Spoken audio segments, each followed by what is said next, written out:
everybody, and welcome to episode 36 of the Fully Rented Podcast. I am your host, Brian the Pirate, and I am, of course, joined by my beautiful, beautiful co-hosts. Peachy Pixelate. Yep, and... Hi. Pulp Fictionally. There we go, there we go. So, it's not that I forgot her name, I forgot that was a cute... I forgot my own name. I forget my name all the time. Couldn't remember who you were, where you are. Not my own name. What planet we're on. So today we've got this past 2 weeks in terms of news. It's all been lots of little things, but lots and lots of little things. I actually had to truncate like the filler section because we had too many options, basically. And I was just like, to the filler thing. Yeah, no, sorry. I'll get that thrown in because it's Warhammer and it's a staple of the podcast. But yeah, there's so much. There may still be things that I might just hurl out of nowhere if we manage to get through everything. We're also going to go over the Apex Legends stuff that has occurred. I'll try and cover what had initially occurred, and there has been an update, as I discovered 30 minutes before the stream went live, an update to it where things have been turned about, so that'll be interesting. Before we do that though, Pulp, how are we doing? Are you well? Oh, I'm doing well. Still hunting for a job. I've fun as hell. Yeah, I can imagine. I feel your pain as someone who just spent the last 6 months having to do the very same. Yeah, now it's my turn. So how long did it take you to find one? It was 6 months, like literally 6 months, pretty much to the day. Yeah, in fact, literally to the day. Jesus, so officially, I was officially laid off on the 17th of June, so it's been a little bit over a month now. So we're hitting a month and a half, and even that's got me kind of nervous. But it's just the temperature of the job market right now. It's just a pain in the ass. 100%. So someone please hire me if you're listening. She's very good at looking at the camera and going hello. And hello. She has dogs or a dog. I have a dog. When I have a dog goes, I have a box of dog ashes. Say again, Peachy. She has a lot of other skills other than looking at a camera. Okay, she's intelligent. She is incandescent. Oh. You don't know what that means, do you? I'm sure it means she has a bit of fire in her soul. Sure. We'll go with that. But also, when I said it, I'm like, wait a minute, that's a candle. Pretty much. You could say incandescent to describe a person. It would imply that they have an internal glow about them. Yeah. If you were a candle, you know the flavored candles. Candle. You'd be what? A 3-wick candle. A 3-wick Yeah, what candle. flavor would you be? Flavor, aroma? What's your flavor? That's a good question. I feel like I'd be kind of like musky, amber musky. Sorry, no, like in that the way, connotations is just like musky. Well, I'm thinking like, musk. what kind of perfumes do I wear? I was like thinking about like what fragrances do I lean towards with perfumes, and I like a lot of witchy scents. Like, right. So anyone listening now, you know what I smell like cedar and fern and stuff like that. Yeah, no, like my beard. Perfumes from, but unfortunately she went on vacation on Etsy and never came back, and I've been devastated ever since. But her whole shtick was she was designed her perfumes around like not just like witchcraft and everything, but the St. Louis Cemetery in Louisiana, and I think Louisiana. But like and when I ordered them off Etsy. They weren't like expensive. They smelled amazing, and she would send them like packaged up in like with flowers from the cemetery and everything. I guess she like lived near it, right? And they smelled. She was allowed to have those flowers, right? She didn't just wasn't pilfering them from graves. I'm just you know what? Even better if she was but they smelled incredible, and they had like so like I bought a bunch of them, and like for our wedding, my wedding, I wanted to wear one of those, and I brought them, but the one I loved is gone. Like I used it up, and I can't find anything that smells just like it. But they were all, when I looked them up, it was like white musk, frankincense, Louisiana gumbo. Yeah, Louisiana gumbo, maybe some corpse. Yeah. You know. Little grave digger, a little rigor mortis, a little soil. You don't know. It could be tainted. and it smelled beautifully. So like maybe so I was trying to like define like what do I smell? What did my perfume smell like? Oh yeah, there's like a musk in there. Fair enough. We Fair got enough. a what musky would your trip. flavor of candle be, Peachy? And let us know Mine? how you've been doing. Probably something spicy, maybe with some vanilla as well, sweet and spicy. Sweet and spicy. Ooh. Yeah. Hmm. Brian? Car batteries, mate. Nah, thing is, Grog. He would smell like grog. I usually go for like things that are labeled like ice or whatever, or cool. Usually when I have those kind of like fragrances. Brian is icy and cool. Do you use the mint shower gel, Brian?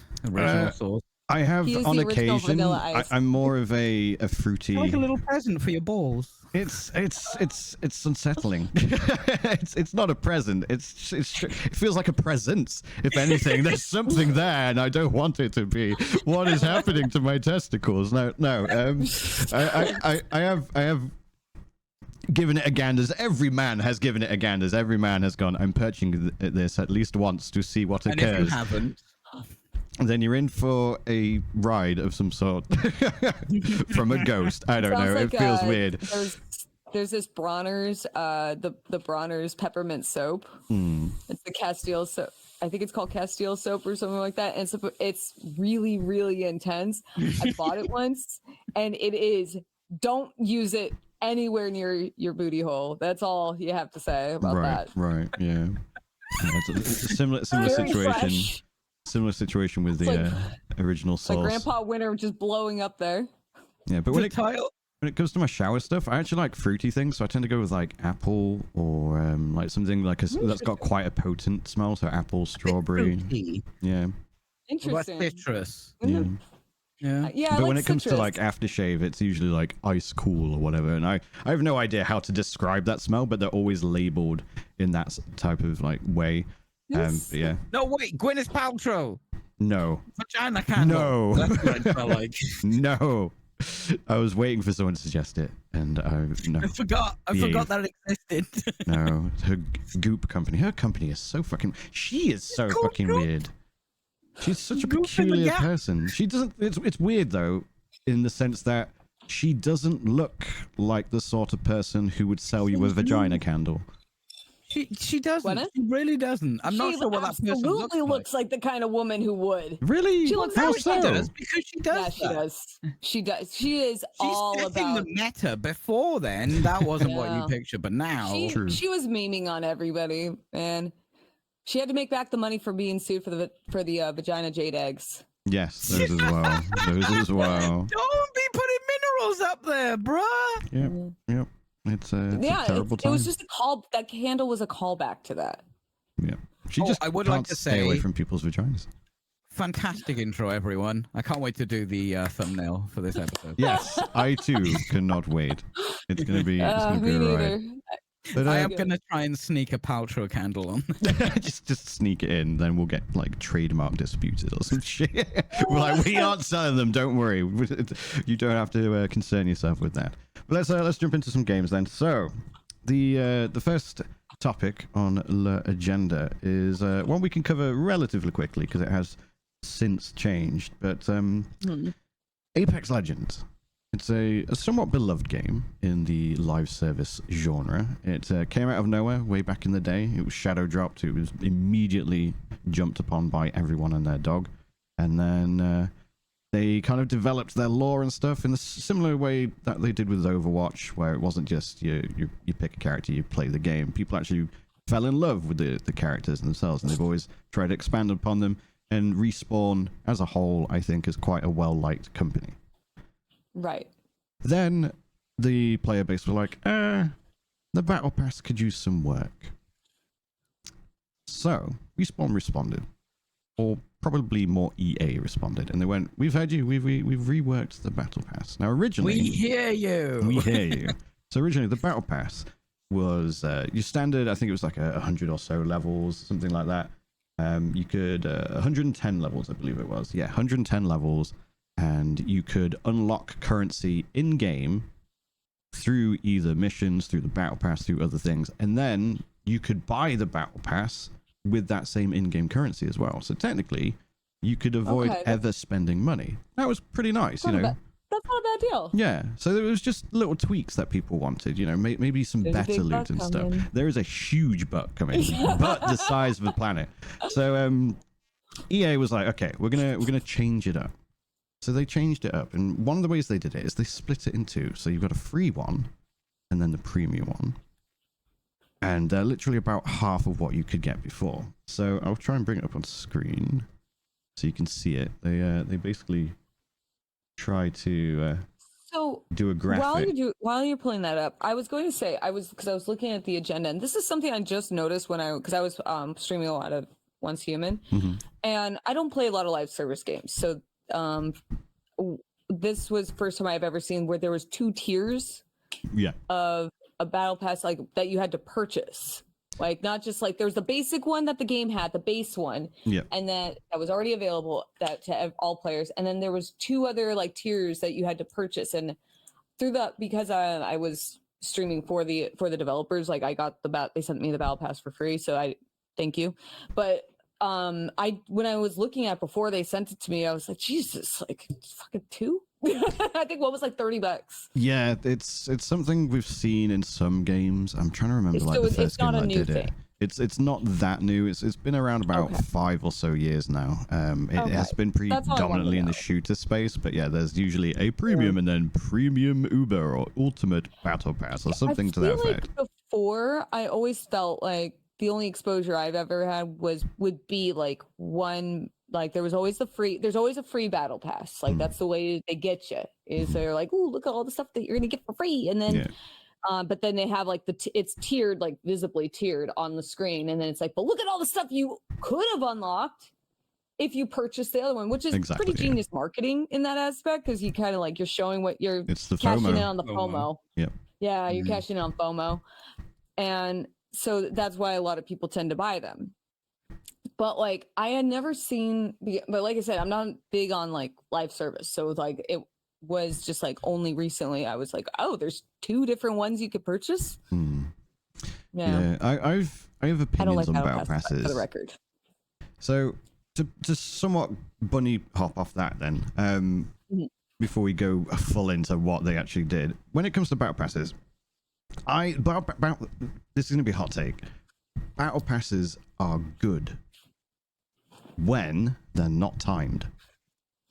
Yes, that is like the key major thing, because it's basically cosmetics almost always.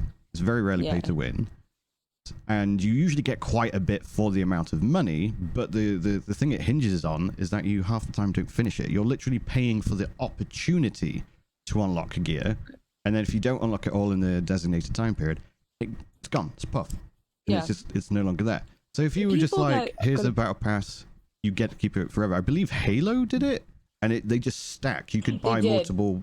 Halo did it, which is that was actually my only exposure. That like prior, besides I think Destiny 2, but I didn't play too much of Destiny 2. But I was really playing a lot of Halo, the Master Chief Collection, not Infinite. I don't like Infinite. And I remember there was like I would zero in on like one battle pass at a time, but so this was my first exposure to one like that. It does have a time limit, the one on Once Human, but like I played enough that I cleared it, so it's fine. And what I was gonna say, and I apologize, I wasn't meaning to try and interrupt you, but the people who would benefit the most from a battle pass is somebody who's just going to be playing that game like nonstop, like they're like all in, balls to the wall with that game. But with casual players, like that's what they're banking on, is wanting to buy them and waste their money and not complete them. Other people who are just passively playing and coming in and out, and maybe they'll complete it, maybe they won't. Well, like the thing with battle passes is they're supposed to drive people to engage in content. Like again, Halo, using them as an example, Halo actually, particularly in Infinite, they were like, here's specific objectives to unlock, rather than just accruing some kind of like arbitrary experience that levels it up. You have to do things to get that experience. So that gets players and drives players towards doing certain game modes that maybe aren't as saturated, and it can then help with matchmaking and stuff like that. So there are a lot of like design objectives that a battle pass can achieve, but the one thing that just gets you, or I dislike about them, is the fact that they are timed. When they're not timed, it's then friendly to a casual player, because then they will always still get their money's worth, because they can unlock it at their leisure, as opposed to feeling pressured to like blast through it. But that's the thing, it's supposed to make you feel pressured, so you're constantly playing, and then you're always in the game, and then you're always tempted by the MTXs in the shop outside of the battle pass and stuff like that. So yeah, it's all a big FOMO mechanic. But bringing it back around to Apex then. So they split it up, and they did do it into multiple tiers. With Apex, before you move on, it's different with Apex, because Apex is free to play. Correct, yeah. There is no barrier to entry. You don't buy a $60 game. Yeah. Correct, yeah. I would still argue that having a timed battle pass is like the one negative in my opinion.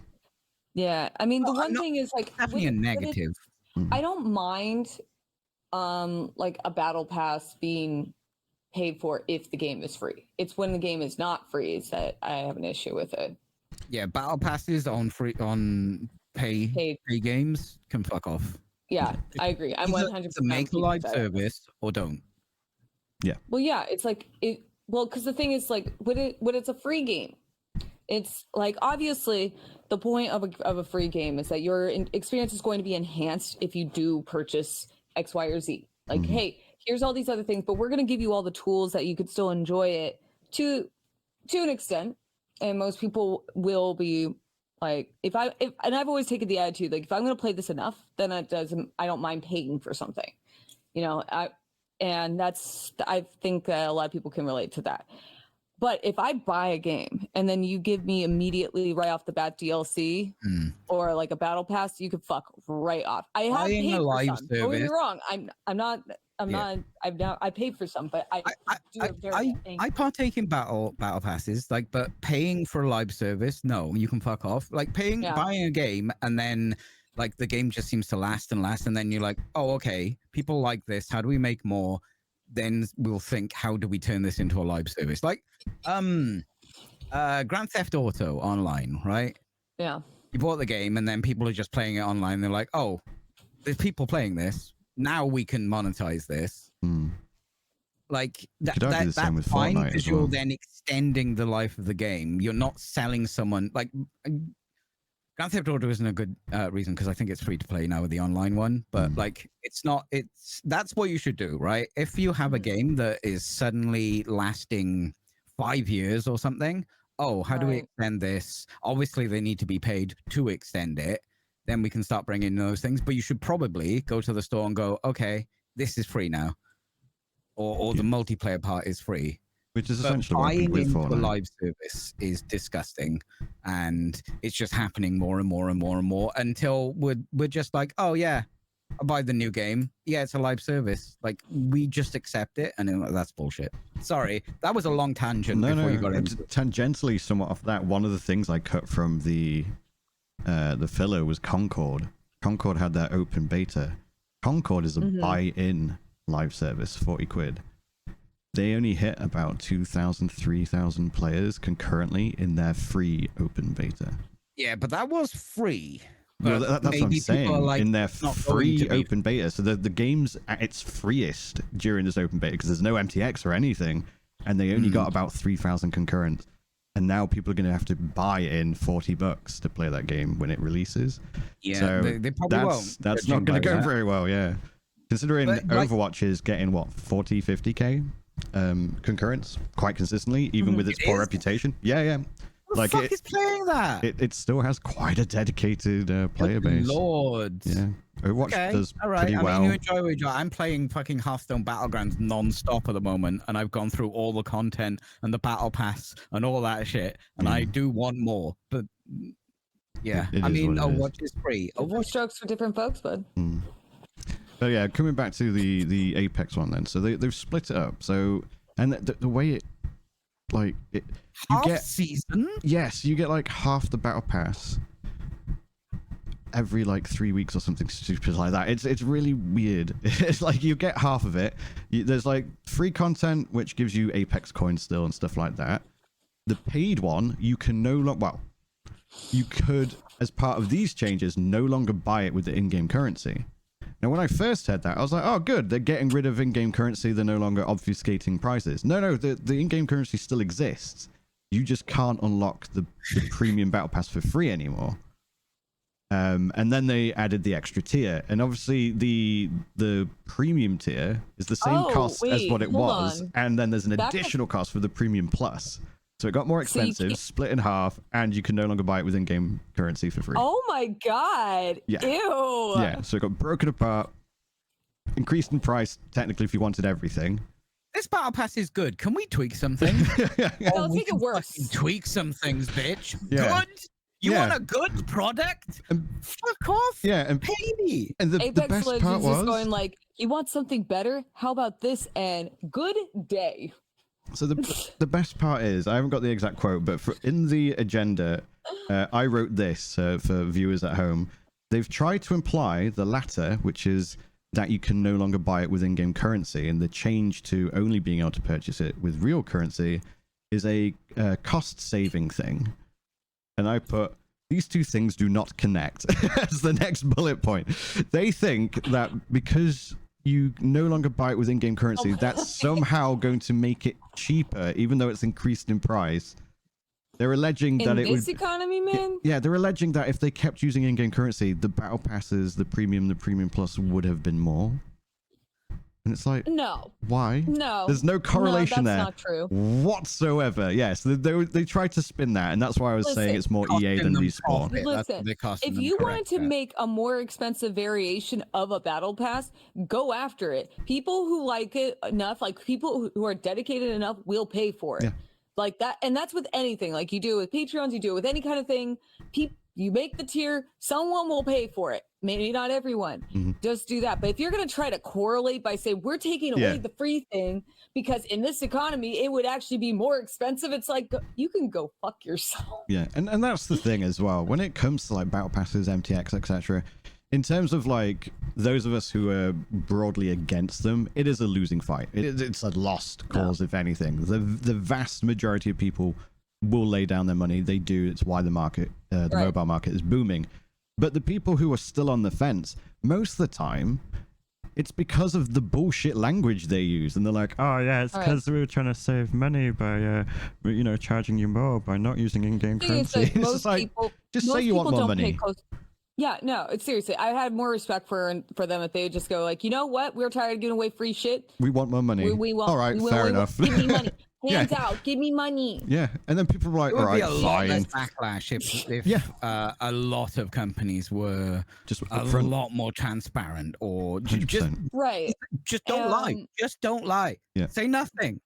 Just say nothing. It's better than this bullshit. The thing is, there's a lot of qualifiers that get like listed out. Like there's so many. It's not just with video games. Like we see it all the time with like any kind of type of like a subscription service too, where it's like we think that this is going to be the most effective way, cost-effective way. It's like no, don't pretend you know what people are going through. You're just trying to stop people getting it for free. Fuck off, kind of thing. Yeah, I know. It's so, like so I've seen people like try to justify like trying to offer like something used to be free, and then they are going to make a paywall, and then they'll say like, oh well, we decided that this is the most cost-effective way to go about it. And it's like, no, you just want money. Yeah, just say you want money. But just right now, all I want is more people and more companies, more developers, more shit. Just go. Well, not developers, because this is all like I don't think they have much of a say in this. But developers aren't saying, right, okay, we're going to make this amount of money of content. Yeah. No. That's why I walked it back as soon as I said it. Yeah. Just to clear some confusion in chat. Yes, you can still earn in-game currency in Apex and buy like things with in-game currency, but you can no longer specifically buy the battle pass with in-game currency. Because they don't want your in-game currency. They want your cash money, baby. Yeah, they don't want people earning the currency for free and then trying to use that free currency to buy the battle pass. However, the community responded, and as of writing the agenda this afternoon, the Steam reviews were at 8% positive. Good. So they are now looking at going back on what they changed and at least trying to get it so you can still get the battle pass for free. We don't know what other changes they're going to try and do, but basically they're like, yo, we heard you, like you still want to have the means to earn it for free. Oh, is it cute? So Dude, yeah, there's still that. I deeply suspect, this is my own, I'm not much of a conspiracy theorist, but here's my only tinfoil hat moment. It's like when fucking companies do this shit, like there has to be like, we were just gonna piss people off and then we'll just like pull it back a little bit because it gets them in the news and because people probably, I don't think there's truth in that, because nobody's like half a battle pass. People are just like, what the fuck's happening here? Because there's so much shit going on and you can only complain about one thing at a time unless you can speak twice at once. Yeah, it's just it's such an underhanded and scummy thing for a company to do, where it's like there's, you see this with so many different companies, like there's also false scarcity shit where like they'll like under release things, you know, just like only release limited amounts and then be like, oh my god, we're sold out, but then you have a rerun, you know, a restock in a month, which doesn't make sense. Yeah, I've just got the statement on screen. I'll quickly run through it. It's an underhanded thing. Yeah, go ahead. It looks like it has some more info as well. So the classic white text on a black or yellow background. To our Apex community, you've spoken and we've listened. With the release of Season 22, we will restore the ability to get the Premium Battle Pass for 950 Apex coins, which is the in-game currency. We recognize that we could have handled the Battle Pass changes better. That's on us. It's our intention to improve the overall value and experience across the Battle Pass offerings. For a summary of the updated Battle Pass offerings, starting with Season 22 Split 2 on September 17th. Please check for the infographic, blah, blah, blah. With the launch of Season 22 on the August 6th through Split 1, we want to give you the opportunity to get the Premium Battle Pass. You can unlock it by completing a series of simple in-game challenges. Starting with Split 2, on September 17th, you can get the Premium Battle Passes the same way as before by using 950 Apex coins. You'll be able to earn through enough Apex coins via the Battle Pass to get future Battle Passes. So that was the thing as well. You could essentially buy one Battle Pass and then kind of chain them by unlocking the in-game currency through them. So you only ever had to pay for one rather than starting completely from scratch. If you're full on budget, you'll do that. But most people are like, I kind of want that hat, etc. Yeah. So it doesn't always work out like that. The Battle Pass options now include better rewards, and with the retuned Battle Pass challenges, it'll be faster to complete at only 60 levels. It's like, well, yeah, because the original one was 110. So no shit. But there's the thing splitting it as well. It's like, again, it's relying on that FOMO. It's like, here's half of it, and then you get the other half later in the season to keep you in the game. Transparent. Like, like I said, it's a good marketing strategy, but it's transparent as fuck. Like you're not being slick when you do that. You're showing, like, by, you know, you have like the like, it's like the VIP crew. Like you have like, here's the general admissions, but then like, but you can be VIP, and look at all the stuff that our VIPs get. That's the same shit. 100%. You want your goodie bag? Here you go. Thanks for all the money. Farewell. We'll remember you. But yeah, that's the update thus far. It was a load of EA bullshit, is how I see it. I imagine it is something that EA, the publisher, were lording over Respawn's head, and the whole like, oh, we were using it as an opportunity to like make the Battle Pass better at your request was just, you know, PR marketing bullshit. Hopefully they will make it actually better. They've certainly paid the price via review bombing. 8% is one of the lowest I think I've seen a game go. What's your opinion on review bombing? Yeah, fuck it. That's the only thing we have. Yeah, agreed. Yeah. It's like dislikes on a YouTube video, right? It's a form of protest, and if people have that tool, let them have that tool. Yeah, I mean, if anything, what I think is good about it is, like, I've gone onto Steam pages, and maybe it's a game like, I've been thinking about, let's take a look, and then you see that it's been review bombed, and I always, every time, like, anytime you see like, oh, it's mixed or mostly negative, then it's like, but what's in going total on here? What's going on? It's a good way of informing others, because like I've done it by like like I think there was like a couple of times I bought something like not thinking about it, and then when was the last review for Apex Legends? when it came out. Yeah. How do you know the state of it now? I think that's probably the only like drawback for Apex Legends or a game like Apex Legends where it's free and most people probably like I have Apex Legends. I've never installed it, but I have it. I've played it. So like and if I'm being honest, I don't check on I have no interest in it. I just think I picked it up because somebody told me to check it out, and I just added it to my library. That was it. But aside from that, like I'm not. Unless there's like some sort of mechanism that or a feature that Steam could implement where they can have like an update to your actual like the game itself in your library, having an update like, hey, some updates on the store page. Yeah. You know, that would be nice. That would be a more benefit. That would be nice, but in a case like this, because as somebody who I already have it in my library, and like let's say for example, like today I decided to like I'm gonna install Apex Legends, I'm gonna check it out finally. Yeah. I'm not gonna know that this is going on because I don't really keep up to date with Apex news. So if there was a feature that Steam could implement for in times when there's review bombing, like a kind of like a live update. That would be Steam saying to everyone, review bomb. Yeah. They can't do that. And no, you're right. That's why it's like I'm like very strong hold on, give me a second. on it.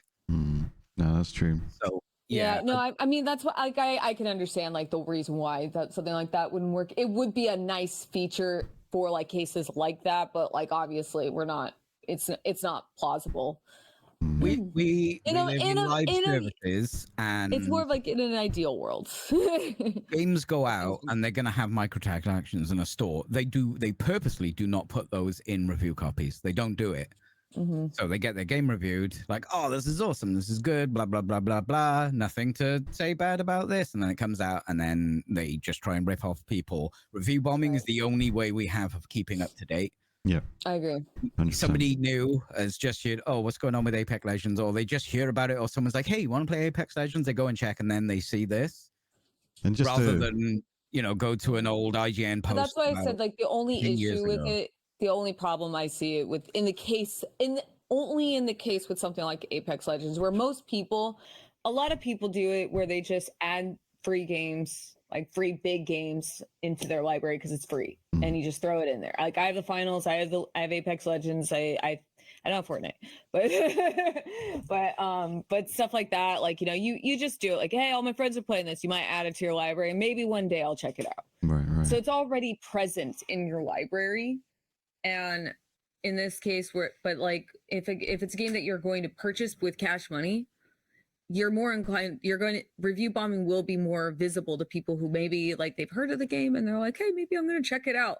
And then they haven't kept up with it, and going onto the Steam page to go buy the game, they'll see that there's been a review like a recent review bombing, and see what's going on. And that's where like I do see the benefit in it. Absolutely use the tools in your repertoire to your advantage in this case. Like if you want people to know what's wrong, let people know what's wrong, because if it might dissuade people from spending money on a game that's currently screwing over their player base, absolutely. That's just my only reservation when it comes to like a free game, because regardless, at the end of the day, it's still a free game, and people probably don't care that much. Just to head off some potential comments as well, because sure, I think an argument you're going to see, and I have certainly seen myself, is like, well, what about when people do it about DEI and stuff like that, and it's like Star Wars. It's like, oh, there's a black woman in the game, so we're going to review bomb the Steam page or whatever, and stuff like. Yes, there are going to be bad actors, but I would argue that they are so few and far between that if you see a game has been reviewed bombed, you'd look into why anyway. You would surely be like, oh, there must be a reason. Anybody who tries to, there's always going to be people who review bomb in bad faith. Yeah, and it is your responsibility. People have the right to be assholes. I don't agree with them, but they absolutely have the right. They do, and the thing is like I would imagine most people would probably perceive the way. Like what I do is if I go on a page and I notice that there's a recent review bomb, I scroll down and take a look and see what people are talking about. Yeah. Exactly. It's on the same page. You just scroll down and go, the page, okay, what? Yeah, exactly. So if I see like on the for example, Star Wars, like there's a black woman in the game, it's like, Well, I'm buying it anyway. I'm buying 2 copies now. Thank you. Yeah, 100%. And that was going to be my follow-up. Like, basically, like, if you want the right to protest, everyone gets that right to protest, even if what you think they're protesting Otherwise, is monumentally fucking stupid. 100%. Yeah, 100%. like, exactly. And like, people might, like, you know, we see people like in the like we're in the States, we're in the middle of election, it's fine. And you see it's fine. really, I'm fine. It's fine. Everything's going great. Hope you are so brat. I had to Google what the fuck that was when that happened, by the way. I was like, why is she brat? And then it said it was a 30-year-old who wrote a song. And I'm like, what? Okay. Sorry, continue. It felt Charlie old. XCX. Yeah. And I was just like, what? I thought we were gonna have to sit here and explain the concept of bratting to Brian. No, that's the thing. I was like, wait, is that a sex thing? And then it was like, no, it was just about a song and like some. It's about like Charlie XCX just had her album Brat just came out. That's all I know. Yeah. So and it was completely in reference to that album and not what you're thinking. And that's why I was like, wait, Kamala Harris is what? So yeah. But sorry. the thing is, like, you know, where we are, it's like it's everything's fine. Like, there's always a lot of protests, especially right now. And it's like some of them are just so fucking god awfully stupid takes, but you got the right to do it, man. And everybody has the right to, you know, everyone has the right to dislike something for whatever petty reason. People are allowed to think that you're a fucking asshole when you're being an asshole about it. True. Exactly. And also, if everyone thought the same, we'd never progress anywhere. So yeah, exactly. 100%. Dissension is the way we get to. Like Jesus said, what? No gays. My buddy Jesus. The first line in the book. No gays. Jesus fucked guys. And so, just as another stepping stone from the protest talk, I'm an atheist. I don't care. So, who else hangs around with that many men just on their own? Enjoy my we all are. But speaking of protest, a certain speaking of Jesus, sexual intercourse with men, many men, many of them. SAG-AFTRA, they have gone on strike. I just saw this. I'm full support of this one too. Yeah, so to explain, because people are probably going, but were they just on like kind of thing? Yes, they had recently been on strike and they had recently struck a deal. However, it turns out a lot of that deal kind of cut out the voice actors, and it was mostly protection it's for not like just voice actors. I think it was a motion capture as well. Like just any actor for so it includes them too. Yeah, like it seemed to like. Probably voice actors is the wrong word, but actors in video games in some capacity. Video game performers. They were very they were vague in the wording by saying video game actors. So I think it encapsulates both mocap and voice actors. That's my theory. So this new strike is to protect specifically the actors in the video game space against AI because they would kind of cut out the previous deal. Good. Yeah, I'm 100% with it. I 100% agree. I've seen a few people asking us like, well, what do streamers do? And I'm like, well, what do you mean? What do streamers do? You're not a voice actor kind of thing. So I was a bit confused by that confusion. It has nothing to do with streamers. Like, chill out. No, it's about you. Yeah, you can. I think they even put out a statement ahead of time, like, hi streamers, we appreciate the support. Talk about it, but by all means keep streaming the games because we still like the games, we just want better deals kind of thing and stuff like that.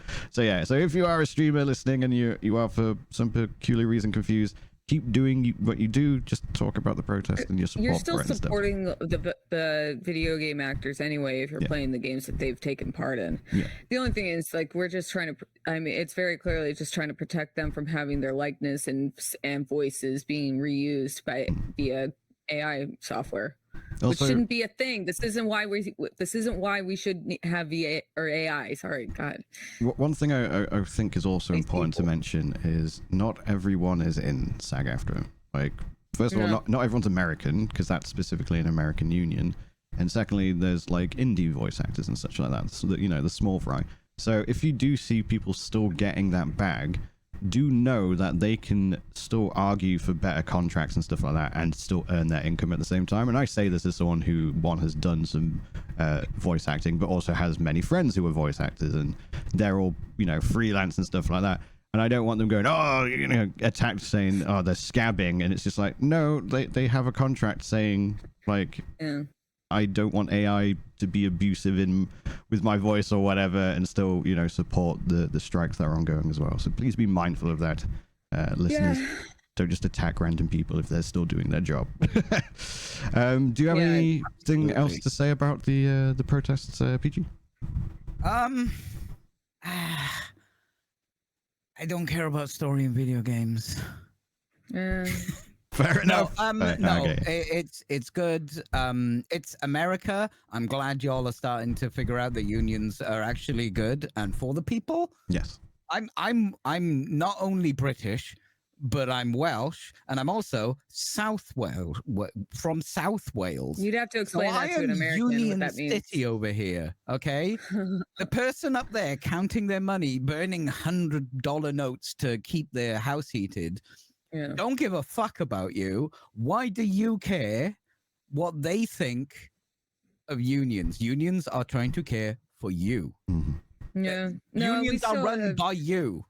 Yeah. The head of your union will be someone who works in your industry at your level. Welcome, America. I've talked about it on my stream. Like, I've unfortunately never been exposed to being like had the opportunity to join a union because of the field I work in, and I could see the benefits of them. So, but a lot of companies try to shut them down. Everything here has a union because it just makes sense not to be shit.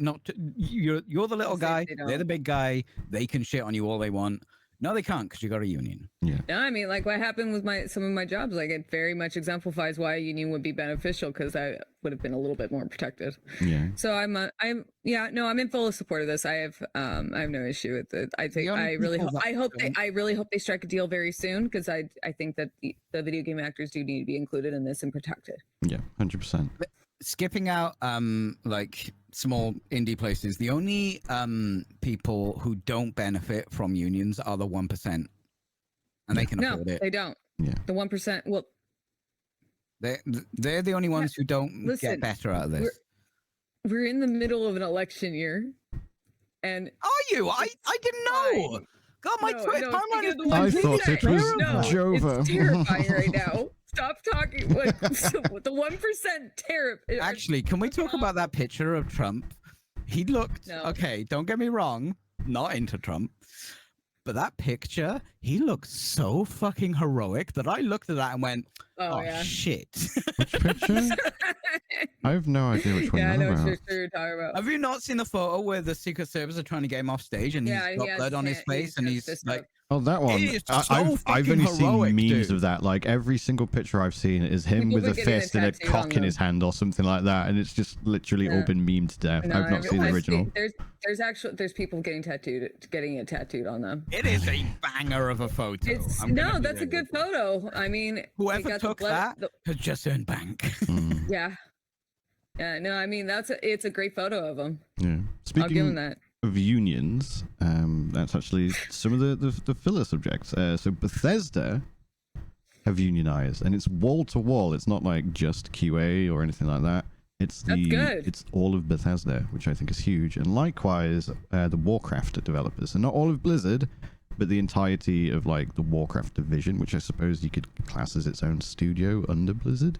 So again, that's wall to wall, all of the developers, not just certain segments of it. So congratulations to them. As Peachy was saying, I do think there is a lot of benefits to being in a union. You do get a lot more power. It is usually at an incremental cost each month. And yes, there are going to be people who've had poor experiences with some unions. There's going to be some people who joined a union and it turned out the people running it had no idea what they were doing, or they weren't as nice as they made themselves appear and ran off with the money, things like that. But that's again very few and far between. There's pros and cons to everything. So it's like there's never going to be a perfect solution. So anyone who's anti-union, and they'll always use like excuses like union fees and shit. And it's like, yeah, well, but at least there's an exchange policy there. There's like you're getting something in exchange for that. It's a mutual thing. Yeah. Yeah. And so usually like what you get out of it is more often than not bigger. Yeah. Just everyone's gonna find something to bitch about something. True. So yeah, that's. I'm glad to hear that about Bethesda. That's wonderful. That's wonderful news, actually. Are either of you Soul Reaver fans? Yeah. Yes. My brother played it. Did you see the news, Peachy? Yeah. The If a game needs a remaster, it is definitely Soul Reaver. Specifically Legacy of Kain. That's what I want. Might wait for that. I was gonna play Legacy of Kain. Oh, maybe wait. Yeah, I'm gonna wait. It's old. Wait. Like I love yeah, it. It's like 20 years old now, isn't it?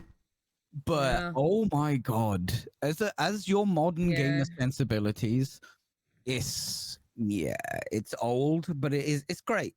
I fucking love it. Older games, there's games that are dated and they absolutely they very much show their age, and it's kind of like hard to And then there's Horizon Zero Dawn. When you get spoiled by modern games at this point, where it's like everything is like a lot control a lot better and feel a lot better.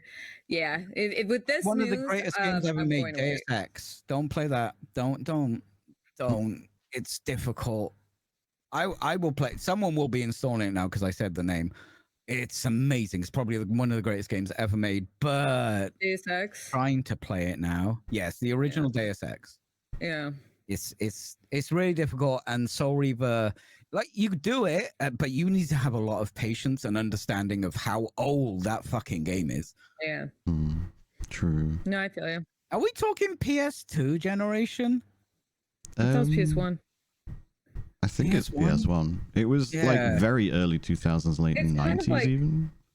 No, I think it is because I have the ROM for it because I was checking it out. You have you made a backup. I have a totally legal version. You made a backup of the copy that you bought. Yeah, I have a backup copy, and I believe it was actually PS1. Yeah, just for audio listeners, by the way. Excuse me. The story is at SDCC. Yeah, Blood Omen, Legacy of Kain. It's PS1.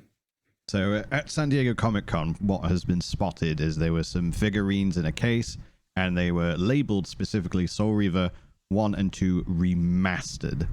So that appears to be a leak that those games are getting remastered, just for audio listeners who can't see the images on screen right now. Leaks these days come from the most insane places, don't they? Well, boardroom profit ledgers and a model in a case. It's nuts. Well, the thing that I suspect it might be is an intentional small leak to just test the waters. Like, rather than going, oh, we're going to do it, it's like, let's imply we're doing it, but not because you could say, oh, this is just a remaster of the models or some like weird shit like that. Like, it sounds stupid, but it's a scapegoat nonetheless. And there has been a lot of like people talking, at least on Twitter, going, oh, wouldn't a Legacy of Kain remake be like sick or reboot and stuff like that? So maybe they finally saw that and were like, okay, well, let's see how much interest there actually is. Let's see if we conveniently place these statues at a convention with this label. Let's see if suddenly it blows up and becomes a big thing. And then we can go, you know what, fine, we will do a remaster. Counter argument. Marketing is not that clever. Or remotely that subtle. I would argue it can be. You get the right marketing teams, and especially market research teams. I've seen some insane shit. Yeah, I've seen insane shit as well. Mounds and mounds of cocaine as they smack their head into the fucking table because they have no clue of what's going on. No, this isn't we'll do a soft leak hit. No. Do you know how they know to do subtle? They do viral marketing. That's it. That's all they fucking know. Yeah, maybe. Sorry, maybe. If you're working marketing, fuck off. I mean, if you like advertising and you're like at the top of your game in advertising, have a fucking word with yourself. What a stupid job. Fuck off. If you haven't guessed, chat, he's not into marketers. But there are four people in the audience that understood where that joke came from. I would argue that there are definitely times where it is that intricate. I've literally seen times where it's been that intricate, especially on TikTok. You get a lot of like things that seem to be organic, natural stories. Like someone comes out with a hit song, like, you know, that ABC fuck you song, where it's like ABC fuck you. It was basically like their marketing thing for that.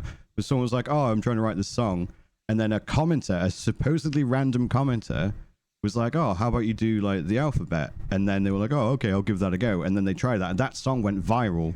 And that was a marketing team pretending to be like natural TikTok users and like collaborating organically and stuff like that. And it was a complete like fabricated thing just to make the song go viral and blow up. So there are times when that happens.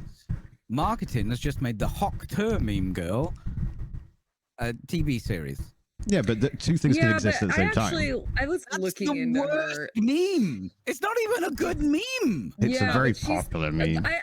Yeah, but that's more the marketing, because the girl actually has been pushing back on like wanting to be known as that. So like I wouldn't go to. Yeah, she's actually turned down a lot of stuff. No, she doesn't like it. Like she's working with a local company that's a friend of hers, and that's about it. Pretty much like to make hats. Yeah, no.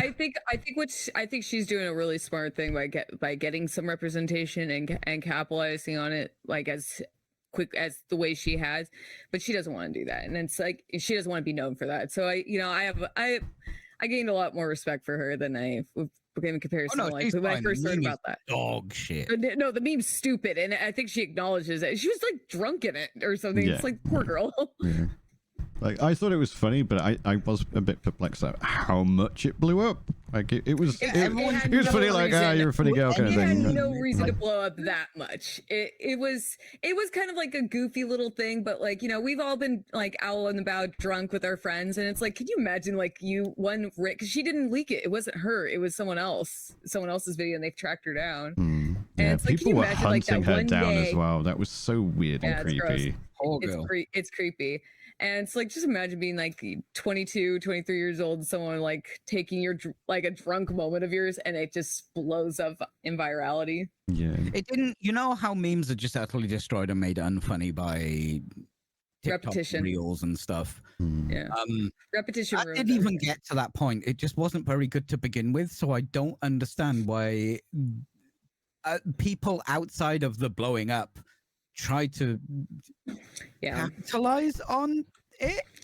It's a shame. It's an algorithm thing. Like again on TikTok, especially, people would use the sound effect because people click on the sound effect to see what other videos are about it, and that's how you again get like more traffic to your video. So that's mostly people outside of that space going, "Oh, we can make money with this."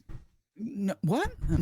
No, it's more often than not in those cases, it's the shitty marketers saying, "Oh, hi, we want to give you a bad deal so you can make our product more popular than it needs to be," kind of thing. But yeah, it's a complex world, unfortunately. Before we head off to the break, quick announcement: Stalker 2 got delayed to November 20th. I think fair play. You're currently developing a game in a war zone. You know, like take all the time you bloody need, mate. We're also developing a beloved game. Yes, it's going to be very hard to match that. Yes, very, very, very true. Was there any other quick ones we can fire out? No, we'll jump to break then. So we will be RB in around about 5 to 10 minutes. Chat, go get yourselves a drink. Mics will be hot. Stretch your legs, take a pee, weigh your poo, all that shenanigans, and we will see you shortly. Part 2 of episode 36 of the Fully Rented Podcast. We were just talking about keys, bags, and everything that goes in keys and or bags. Brian, there's a little pouch of tissues in that bag. No, I don't carry tissues. They get dirty. It's called EDC. Oh, EDC. Tissues, you say?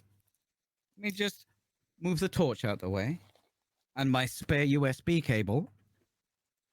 And here is my medical pouch. It's got some tissues, some painkillers.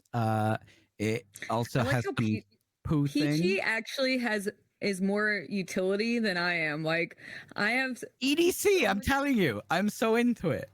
Thing is, I do carry it back from when I go to work. I'm all on board for that. Because we're still talking about it. We're still fucking talking. It's fine. We're gonna roll it. We're gonna roll it. I'm going deep in. No, my husband, like, he just like the amount. Whenever we go anywhere, it's like, here, can you carry this? Right. Can you hand me the keys, babe?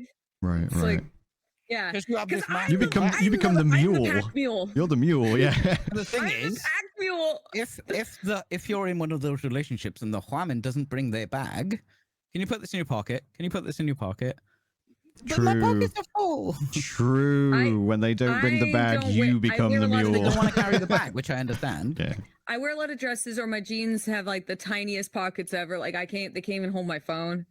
So, you know, I kind of need a bag. And then it's like, oh, good, she has one. Yeah. When I go to work, I do carry a bag, and I actually do have a fair bit in there. Like, obviously, I've got the laptop, a USB mouse. I've got like USB dongles, stuff like that, chargers, stuff like that.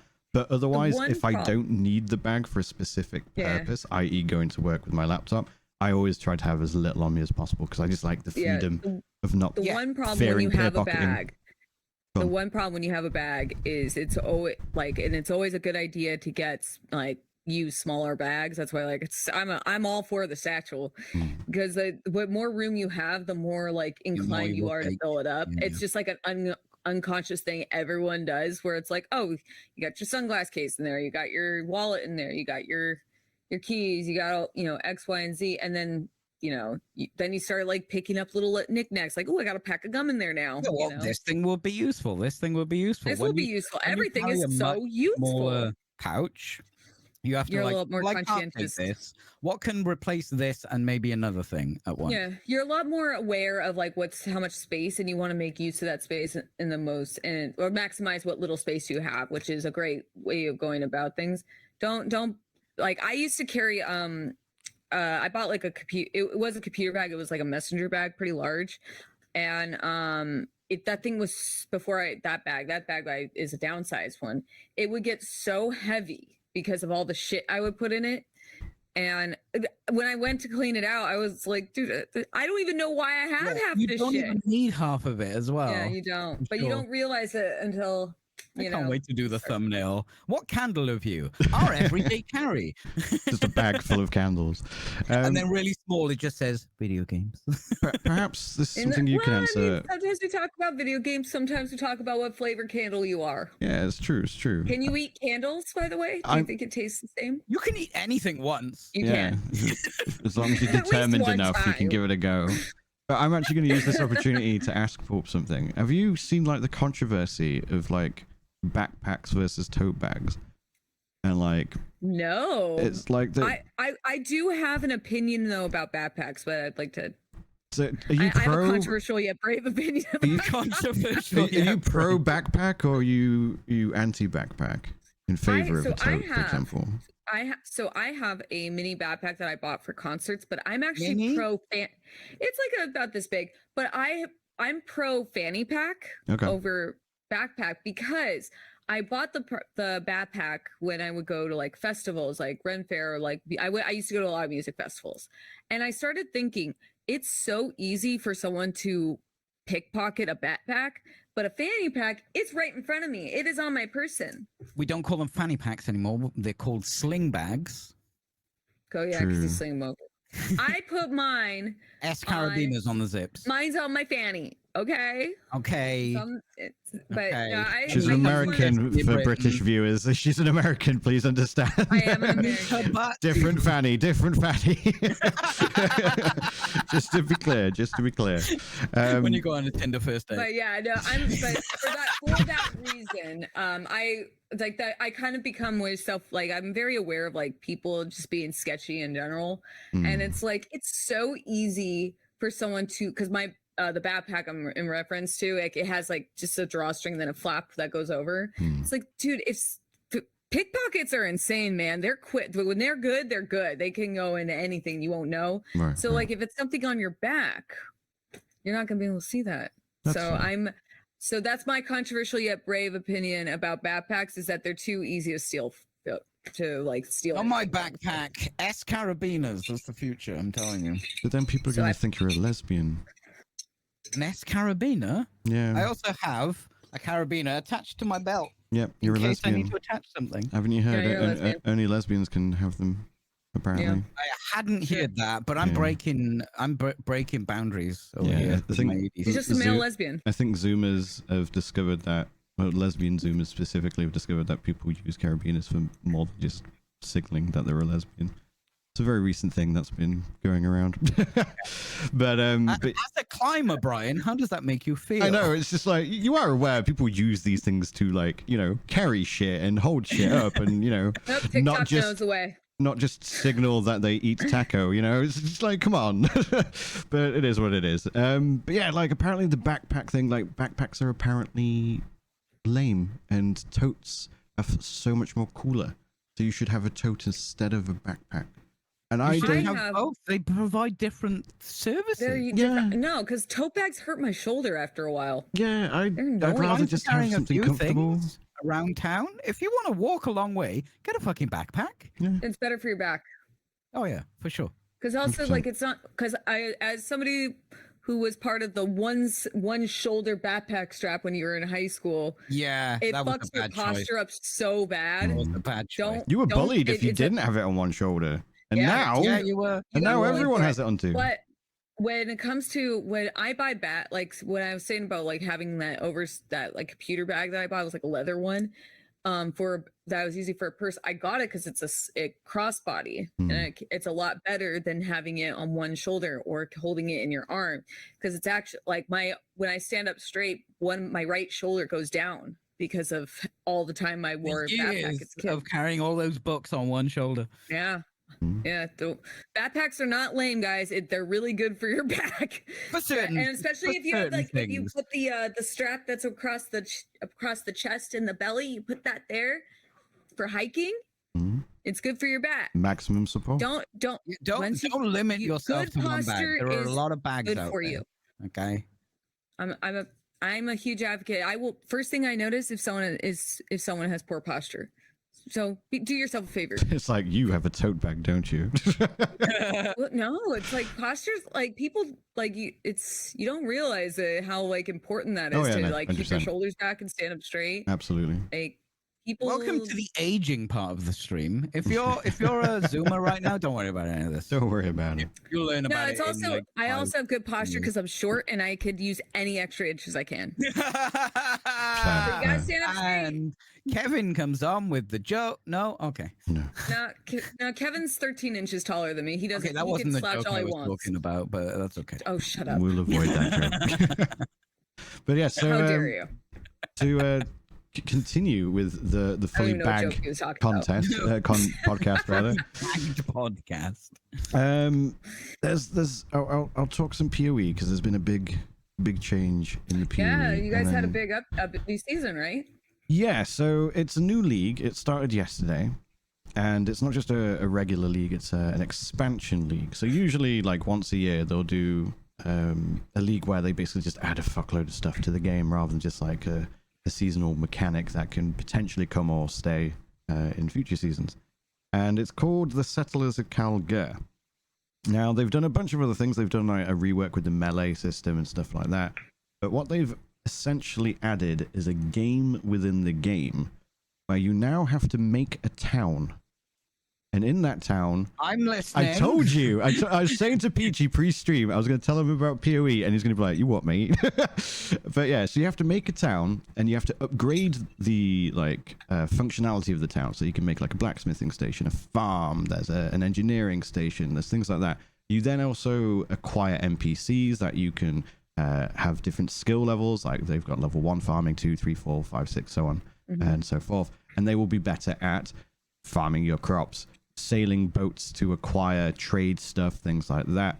And they play the game whilst you're continuing with your mapping, with the campaign, things like that, and while you're logged out as well.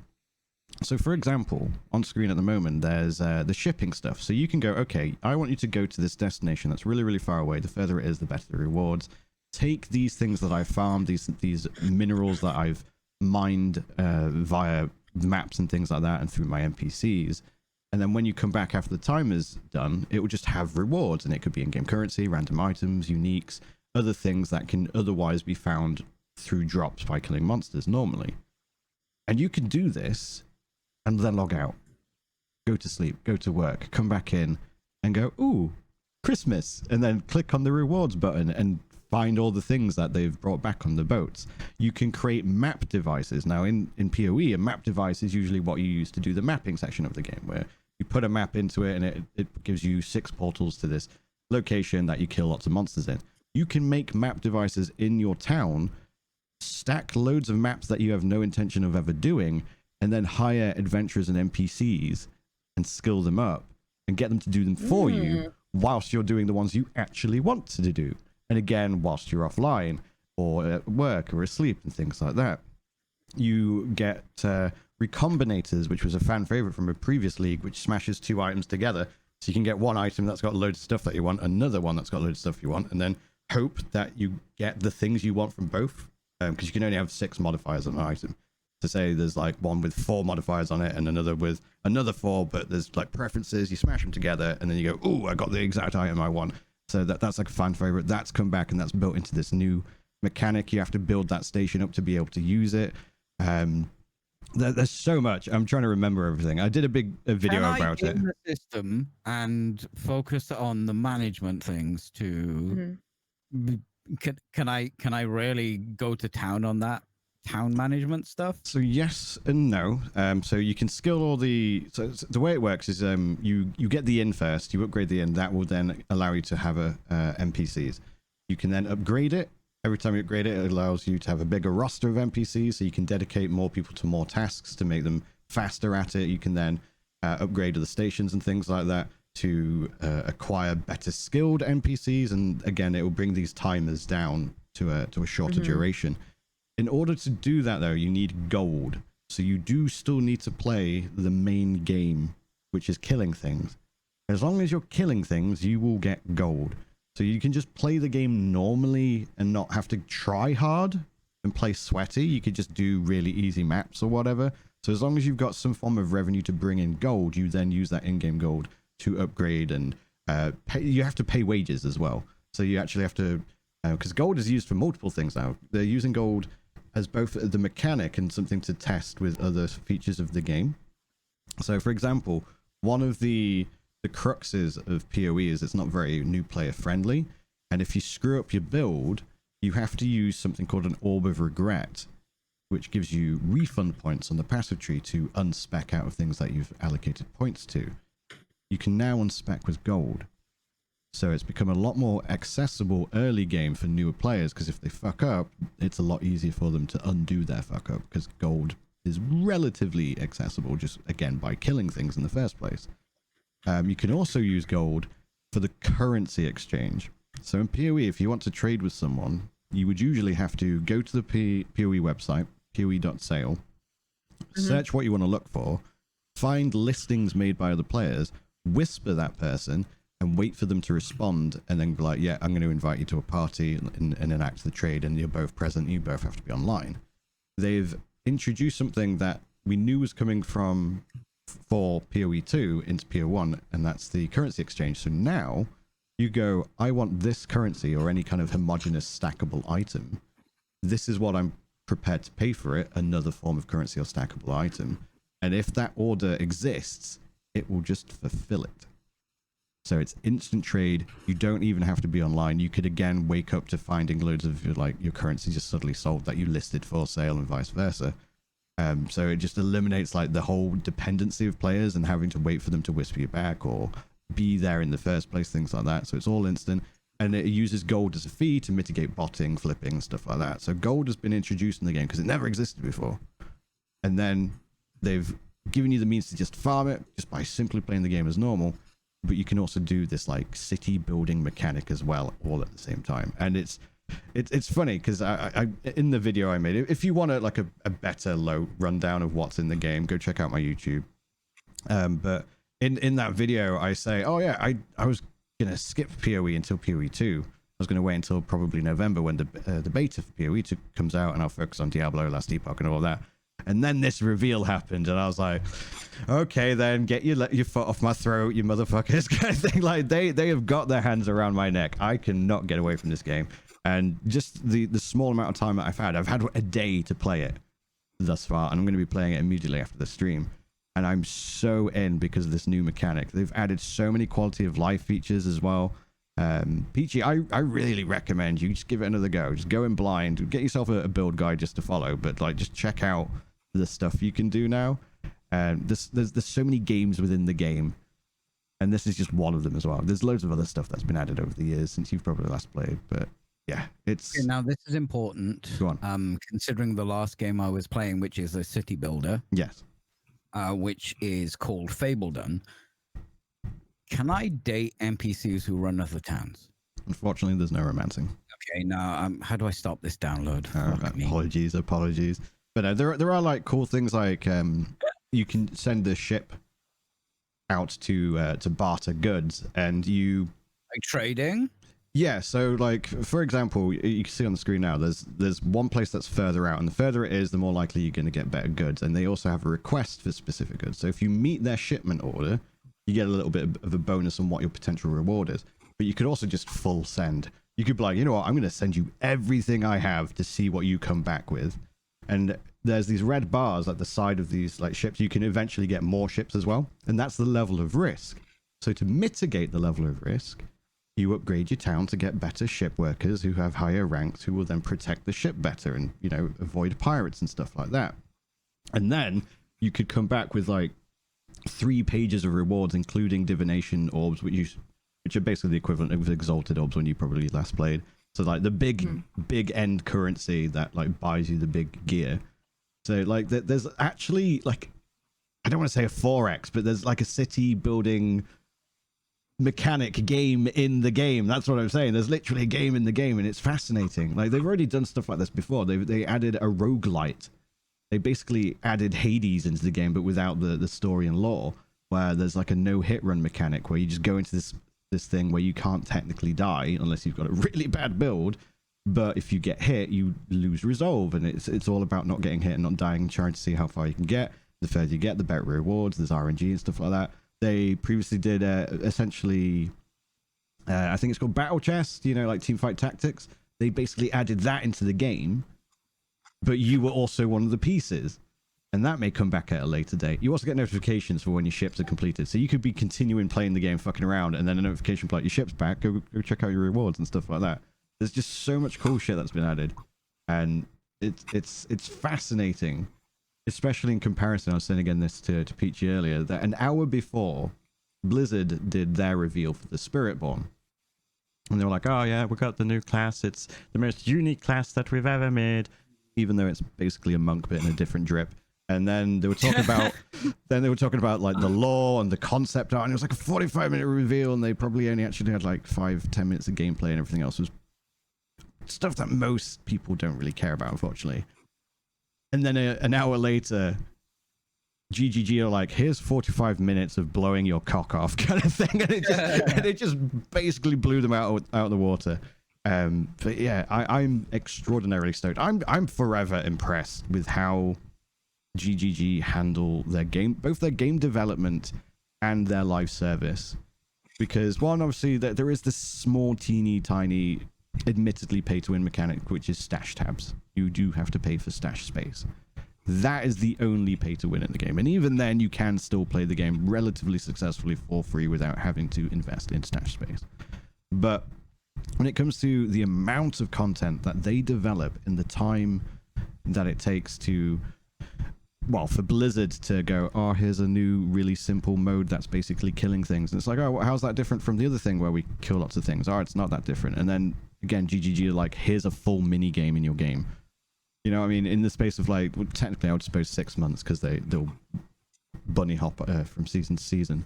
But bearing in mind, there's content coming out every quarter, basically. And it's just insane. And their approach to the community, they always seem to come up with creative ideas. Sometimes they miss, you know, sometimes it's a swing and a miss. But they also do this without a closed beta or PTR. They just go, okay, this is what we came up with. We thought it sounded cool. I hope you like it. And more often than not, it goes down really fucking well. And then again, in comparison, you'll see other companies who are dependent on a PTR, such as Blizzard with Diablo 4, where if they don't have the PTR, they immediately piss off the community, because what they end up coming out with is really poorly received.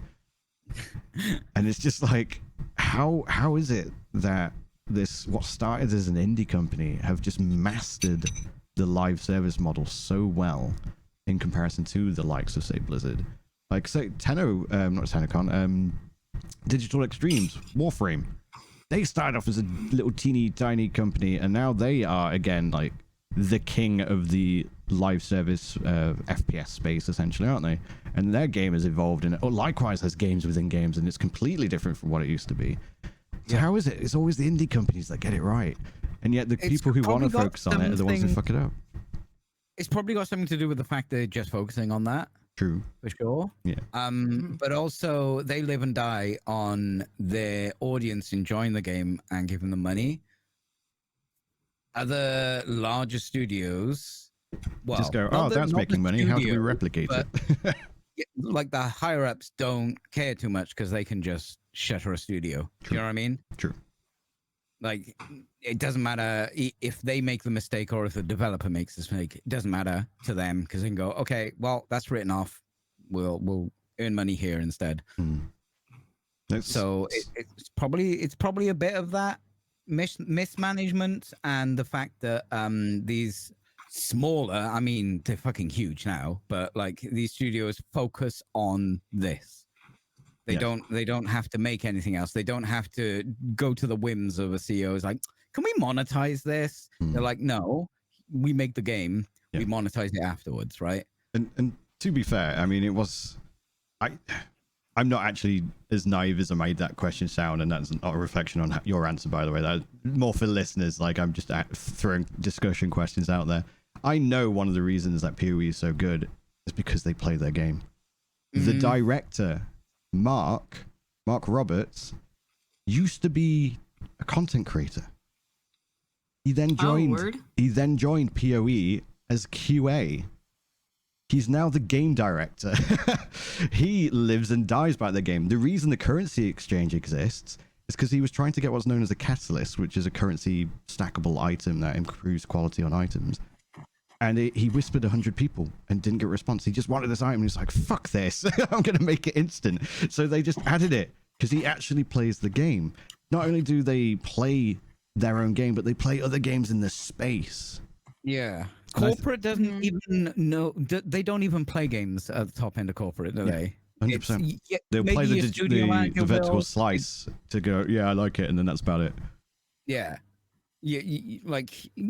Studios, obviously developers play their games. The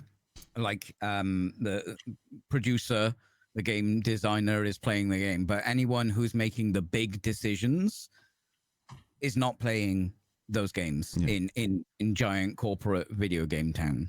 Then they're not. I would also argue there's probably some hubris in it. Like I've got a theory. I want to try and make a video compiling all my thoughts properly, but with regards to Blizzard and Diablo 4, it seems apparent to me that the developers don't play any other action RPG games, or they didn't until recently, because we've now started seeing things that the players have been receiving well, which are things that have been in other action RPGs for quite some time. It's like, how did you not know that?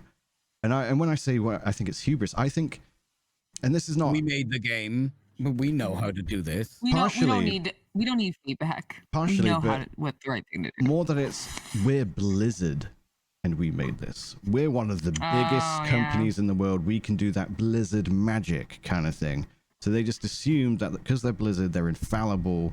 And again, this isn't like an attack on individual developers, but it's more of a company culture. You hear about this in studios all the time. Where, like the BioWare magic was something that was expected with Anthem, and they depended on that, and it resulted in crunch and rushing, and then everything falling apart. And I wonder if it's a similar thing with Blizzard, where people go, no, we're Blizzard, we know what to do, we know what our talent is. And it's like, yeah, but you're going into a genre technically whilst you developed the action RPG grandfather that is Diablo 2, you're now trying to make a live service version of it, and you're not seeing what PoE has been doing for the last 15 years, who literally made the live service action RPG, the first, the best, the most popular one, and like taking ideas for it, which is weird as well, because that's what Blizzard have always been famous for, iterating on other people's ideas and making it better. And it just feels like with the Diablo 4 game, they're just trying to wing it, and it's just not unfortunately going very well. But yeah, PoE, if you haven't tried it already, I would say this is one of the best times to try it. It is a huge, gargantuan game. There is a lot to learn. I do recommend you get a build guide. It's probably the most boring ways for me to recommend a game to someone, going, okay, follow a guide and it will tell you how to make your build. But because there's so much in the game, it's almost necessary at that point. But once you've experienced the mechanics whilst having your hand held for your build, you'll then have the knowledge to make your own builds moving forward and so forth. Right. But yeah, that makes sense. Like PoE 2 especially, it's going to be a lot more friendly for newer players. They're adding a lot more stuff in game that will teach the player rather than having to Wikipedia everything, you know what I mean? But if you're just looking for a game that has a bit of everything and does it well, just judging based off of like the skill traits, like for any new player, that it is intimidating. Yes, 100%. Are there any third-party apps to help with builds and stuff like that? So there's an application called Path of Building, which you can import builds into, and then they'll tell you like what gear you need, what skills you need, where to allocate your points.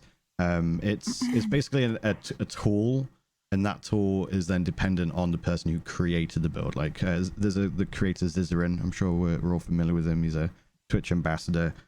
He makes builds, and his build guides are usually broken down in stages. It's like, okay, this is what you need for up to level 30. You then click on the next tab down and go, okay, now you're level 45. This is what you do, and it breaks it down in stages. Most people just go, this is what it looks like at end game. Work your way towards that. I'm one of those people because I try to aim my builds towards people who are already familiar with the game and just don't want to play meta stuff. So yeah, it's very much dependent. I would say if you're new to the game, look at Zizarin's content. He's he specifically targets new players and is essentially a PoE coach for new players.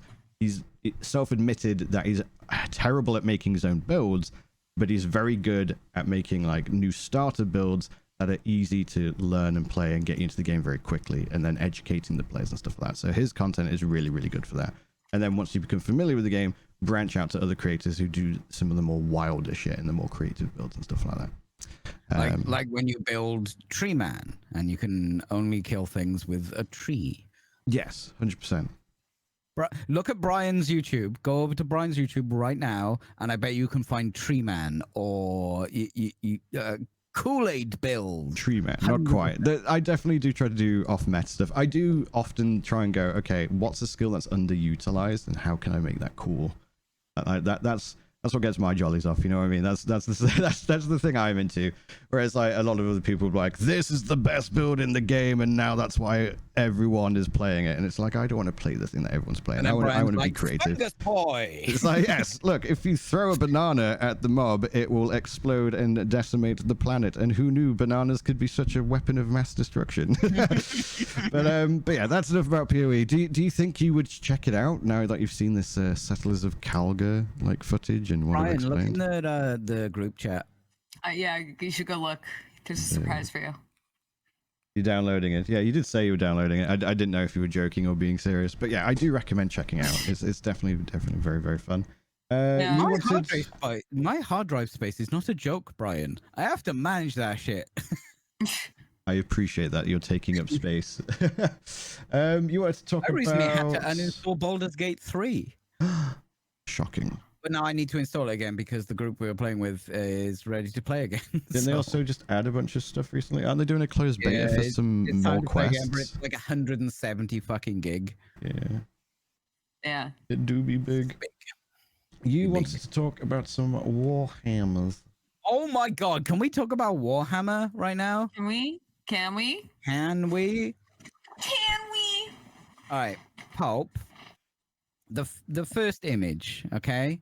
Let's talk about this first image. Well, let me tell you what's going on first. So, a new codex has been announced. It is Armies of Imperium Inquisitors, I believe, which is cool. Inquisitors is a cool thing to have on the table. We haven't really had new models for a long ass time. But what you can see on screen there is Inquisitor Korvat. Hang on. I need to double check the bloody name. Is Inquisitor Korvax. What the fuck is his name? Hang on. Inquisitor. I don't play Inquisitor. Courtiers. Fuck, I'm such an idiot. So this is the old mini of Inquisitor Courtiers. Now, originally, this was a metal model. So it would have been hand sculpted. White metal is poured into a mold. You make your mold. Boom, you're done. This was then, if anyone knows the horror of fine cast, this was turned into fine cast resin, which traditionally isn't very good, but it was a way for them to get their old metal models out so people can use them, paint them, play with them, etc. Now that's the old model. He's definitely suffers from old 40k face, which is basically old grizzled bald man. That's what they did back then. But he's an interesting. He's got a bird. So that bird is a cyber bird. It's not a real bird, I believe. Well, it's probably a bird brain. He's a bird man. Kind of. He is kind of a bird man. Here you go. That's the Imperial Eagle is blind to the future, looking to the past. We'll get into that next time we do a Warhammer thing. Yeah. A cool model. We're gonna learn about the Birdmen. Yeah, it's showing its age in some places for sure. But there's a lot of cool detail in there. He does have nipples on his armor, which I'm not a fan of, but everything else, maybe not the face, pretty good. Now his new model, they've just announced, leaked, shown his new model, which is all plastic. I assume it's this one. What's this one? It's not. Yeah. Wait, so it's all plastic. What's this one? Is it not all plastic? This one is all plastic. The new one is plastic. His nipples have a lower armor class. Oh, resin. Okay, I didn't hear the resin part. Got it. Right. Yeah, but the new one is plastic.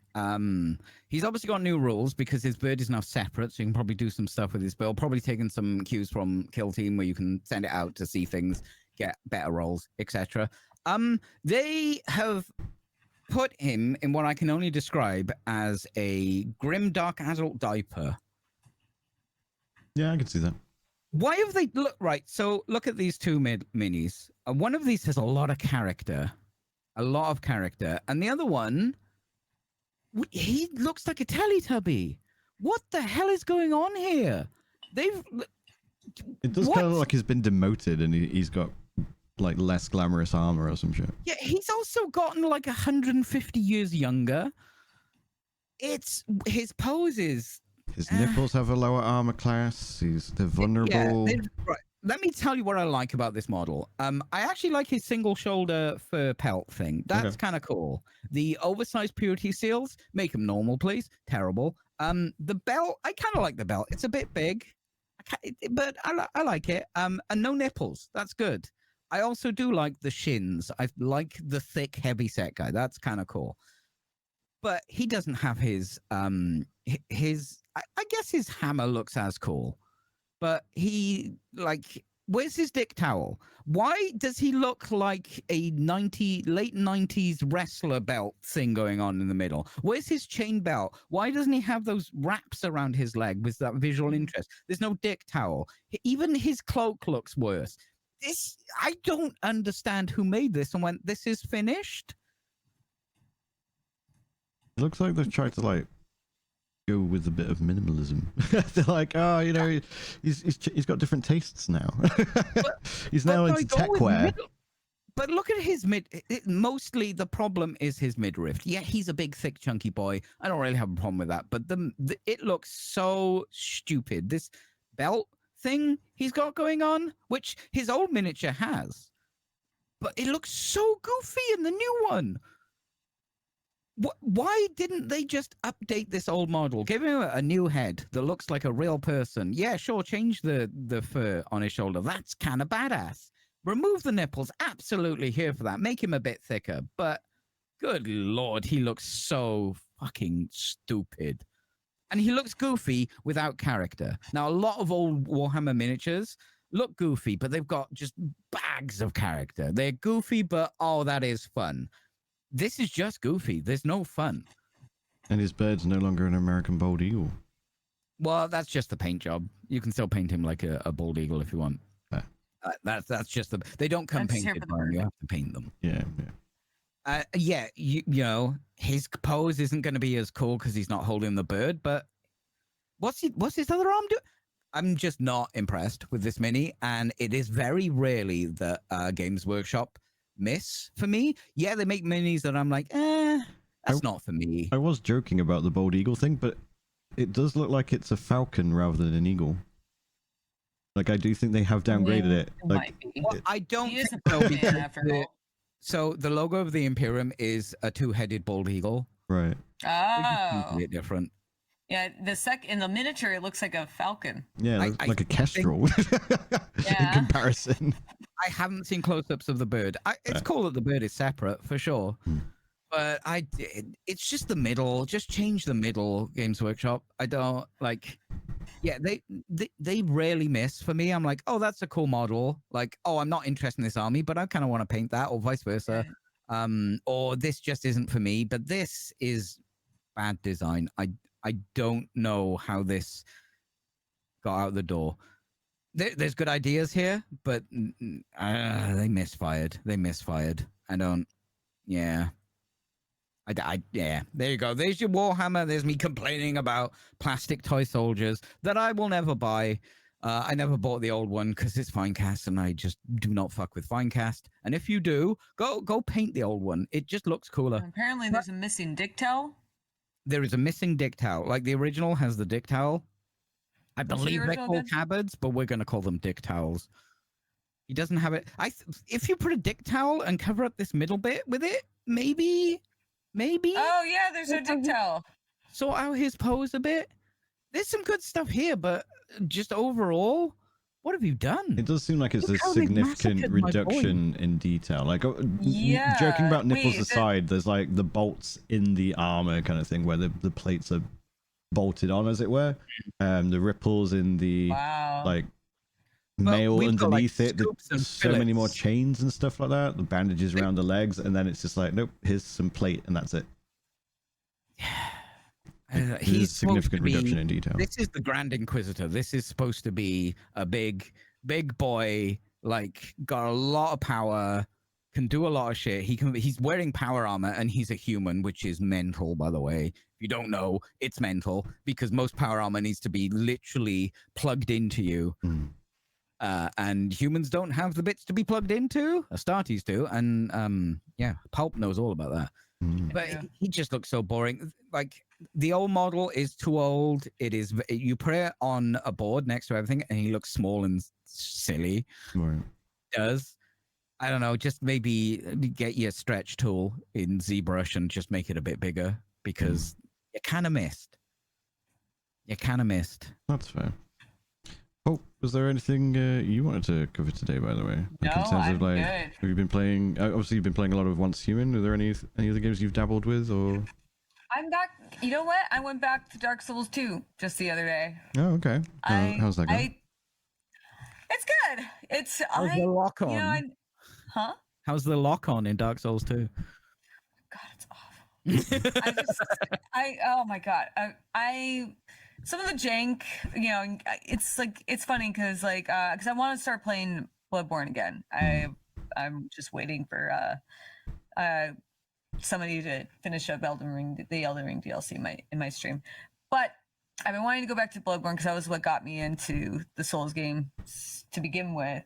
And I want to like have that new found appreciation and, you know, knowing how to conduct myself. So I'm like, you know what? While I wait, I'm gonna go check out Bloodborne or Dark Souls 2. Sorry.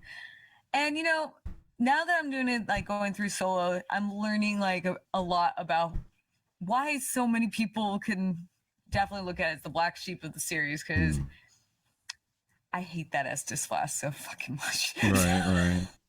Let's just put that one out there. I hate that thing so much. It's the animation, your character stopping to heal, and it takes so long. I had to fight the 2 fights I did last night were both like swarm fights, like where first it was like the skeleton lords where there was a bunch of skeletons, but thankfully I had my man, I had a summon that I got in it that made it a lot easier. I did this, there was a rat, the rat that Vanguard, and I've never gotten so angry. Right. The amount of times I was like, these fucking stone rats, god damn it. So I am enjoying it. You can get anything. Yeah, that's true. You do get. No one uses Estus. Well, now I'm learning that. What are you learning? Because I can't see what you're reading. So I saw no one uses Estus Flask in Dark Souls 2. You could get infinite healing gems. That's all you need. It's like, yeah, I'm learning that one very quickly. Players adapted quick, huh? Yeah, that's true. Yeah, because you could get life gems in the game and you could buy them. But I'm trying to get my character's stats up. Right. Because there's a weapon I want to use. So I haven't been using those. Well, you know what? Clearly, I'm still new. We're still new to the Dark Souls 2 lore. I know. Get good. Skill issue. Does Dark Souls 2 have a DLC? Issue. I think there is a DLC. I have Scholars of the First Sin, so right. I assume, from what I understand, it has the DLC in it. Right. It's the last Souls game I still have Demon Souls as well to finish.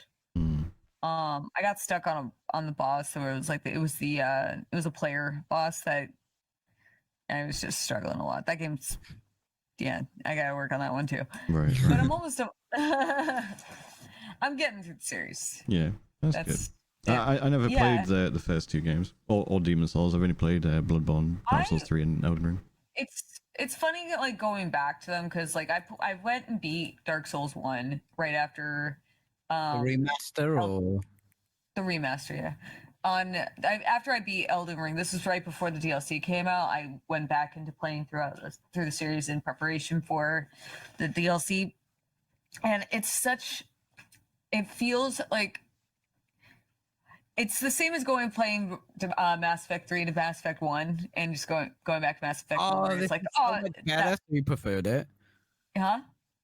Well, Mass Effect 1 is better than Mass Effect 3. No, I like Mass Effect 1. Every possible way. All right, Andromeda, enjoy, behave. I'm sorry that I care about. But regardless of whether or not you prefer one over the other, there is a distinct whiplash that you go through when you go back, where it's like, oh, like one is so much faster and more like aggressive than the other.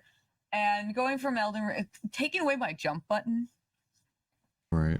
You don't realize how much you miss that jump button. And I do dislike it when games don't have a jump button, even if it's not mechanically important for any possible reason. It's just sometimes having the option. I want the freedom to jump, damn it! And what I did with Dark Souls 1 is I was trying to do a meme build. I was kind of doing a Chad build. So I had this Y-hander, and I play Dex usually. Like I know. You guys don't have to make fun of me. No, I play Dex builds usually.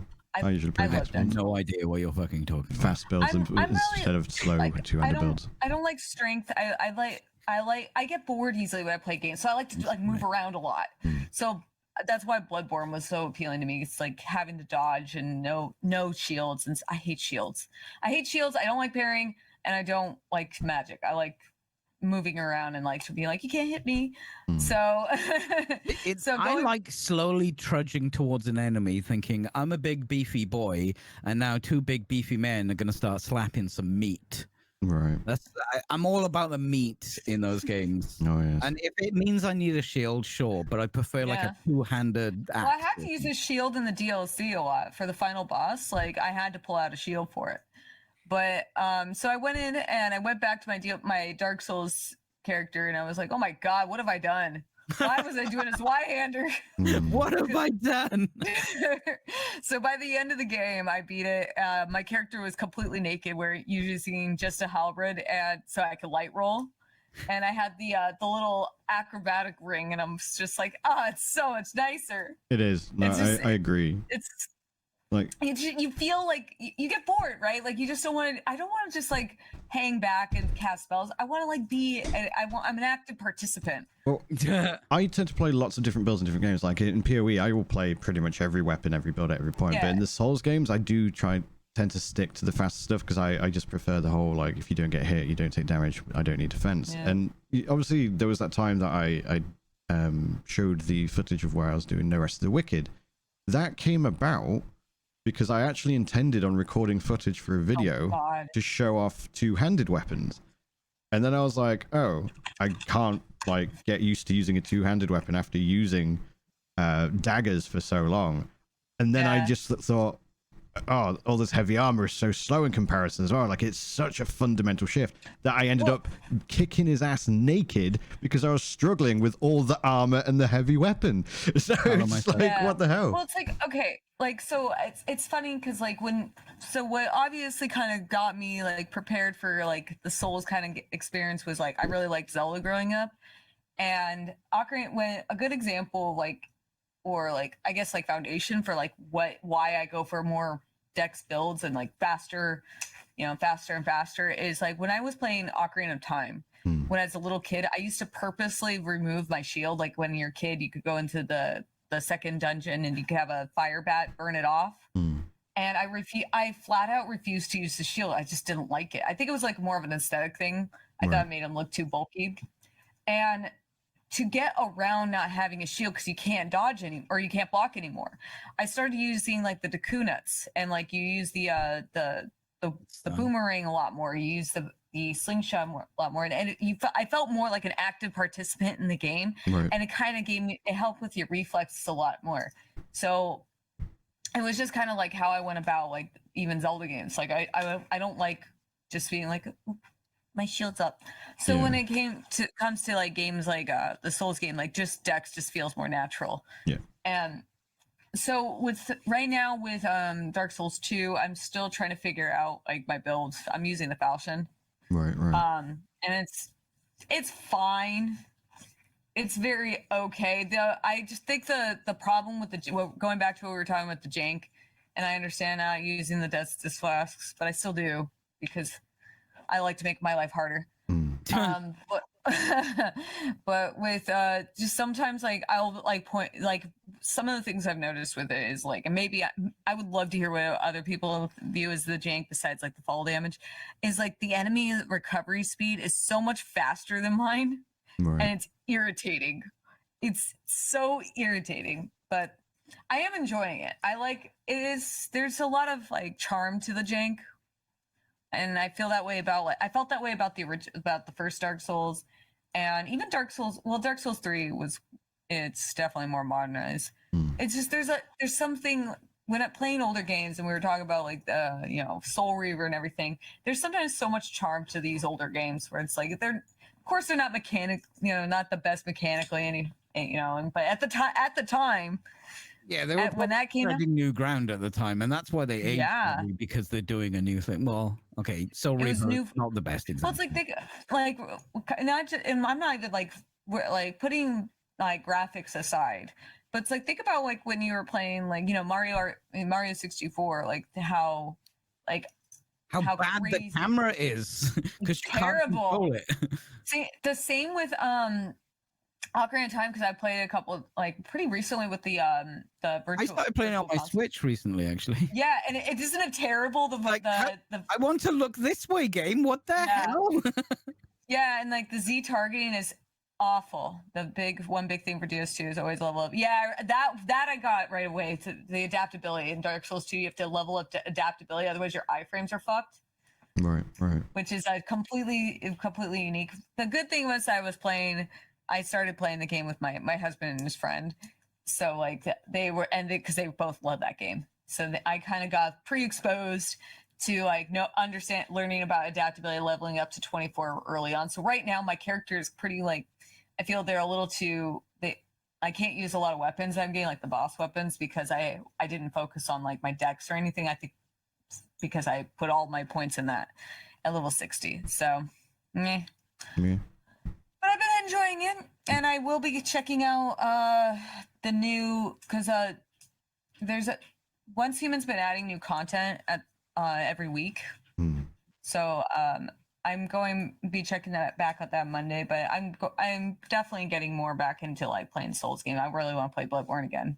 Really go back in as like now I've been exposed. Now I'm christened, and I can go in, and I'm not going to run around being like, I don't want to lose my souls this time, guys. I can't lose my souls. Yeah, I'm scared to go in there. Just do blood level 4. Go full. Go full send. Full ham. Yeah. Before we wrap up, then, just a quick fire off some of the other updates. The Halo TV show got cancelled. Which I never seen it. Yeah, so I was trying to look into the reason why it got cancelled, because if you look at the reviews, me and Brian were talking about this. Yeah, like it's confusing because it did numbers. Yeah, it did numbers in terms of reviews, but we don't specifically know ratings. One of the things I found out earlier today is apparently it was astronomically expensive to make. Apparently season 1 was 200 million. Why? Probably the CGI. Like the CGI was pretty okay. Like it was like I say okay. It was good CGI. Like they did like they had elites and stuff in it. Like a lot of it looked pretty decent. Like the elites and the models and stuff. $200 million a season. Yeah. So I think they just didn't get enough ratings to make up for the budget. On the streaming top list for a long time. Yeah, maybe they expected more. Fuck knows. Because like we were saying in the Discord, like whilst the Halo fans received it poorly and memed on it and stuff like that, and harassment to all the actors and shit like that, yeah, fuck off, the outside audience was very receptive to it. You know, I think that season 2, it's dropped since. It's at like 80% on Rotten Tomatoes, but it was like 94 at one point on like reviews. Like it was pretty well reviewed to the normie audience, as it were. But I suspect that it's something to do with it just couldn't make up the money they were spending. 200 million. Yeah. Okay, I'm not confused as to why they're canning it. Yeah. That is ridiculous. It's a shame as well because they basically heavily hinted, let's say, at the flood being in season 3. So it was. It looked like. I'm so sad we don't get to see how they ruin that. To be honest, it was fun. Season 2 was a lot better than season 1 as well. Like it was a fun watch. If you could detach yourself from it, like when people ask me about it, I always say it's a bad adaptation, but it's a good show. Like it was a good show. That's fair. So I think the thing was like when I heard that the people who were working on it didn't like the game. It just like that's all I needed to check me. It's like there's no point in watching this thing because it's like if you have appreciate because like I do like Halo a lot. I don't like the newer games at all. I love Infinity. Yeah. Oh, you do? Yeah. it feels okay. It wasn't my favorite. I just like I have a lot of fond memories attached. It's not my favorite. Halo 2. Probably. You know what? We ain't got time for me to answer that, but That's yeah. Right. Well, the only thing I was getting at is that I have a lot. Like I used to stream Halo quite often, but only the single player and with co-op because I'm not a PvP person. I never have been, and I never will be. I just don't. It's not my thing. But like I have so many fond memories attached to Halo 1 through Halo 1, 2, 3, and Reach. I didn't play ODST for the first time until fairly recently, but and it was because I played the games with my brothers. Like that was just like our bonding thing. So like when I heard that the people who are actually working on the show weren't fans of the game itself and they were making their own thing, I kind of just set that aside and I was like, you know what, that's something I don't even want to touch because it's like writers still make Halo fans. They could still please the Halo fans. Well, no, from what I understood, they didn't like they. Well, yeah, but they could. Like, I'm just saying. If I didn't need. I personally didn't need a series. I don't get. If there's like. It's weird. It's kind of like there's a with Halo. It doesn't really feel like it's good. Well, maybe it could work for a series, but it was something that I felt was like kind of unnecessary. So I didn't.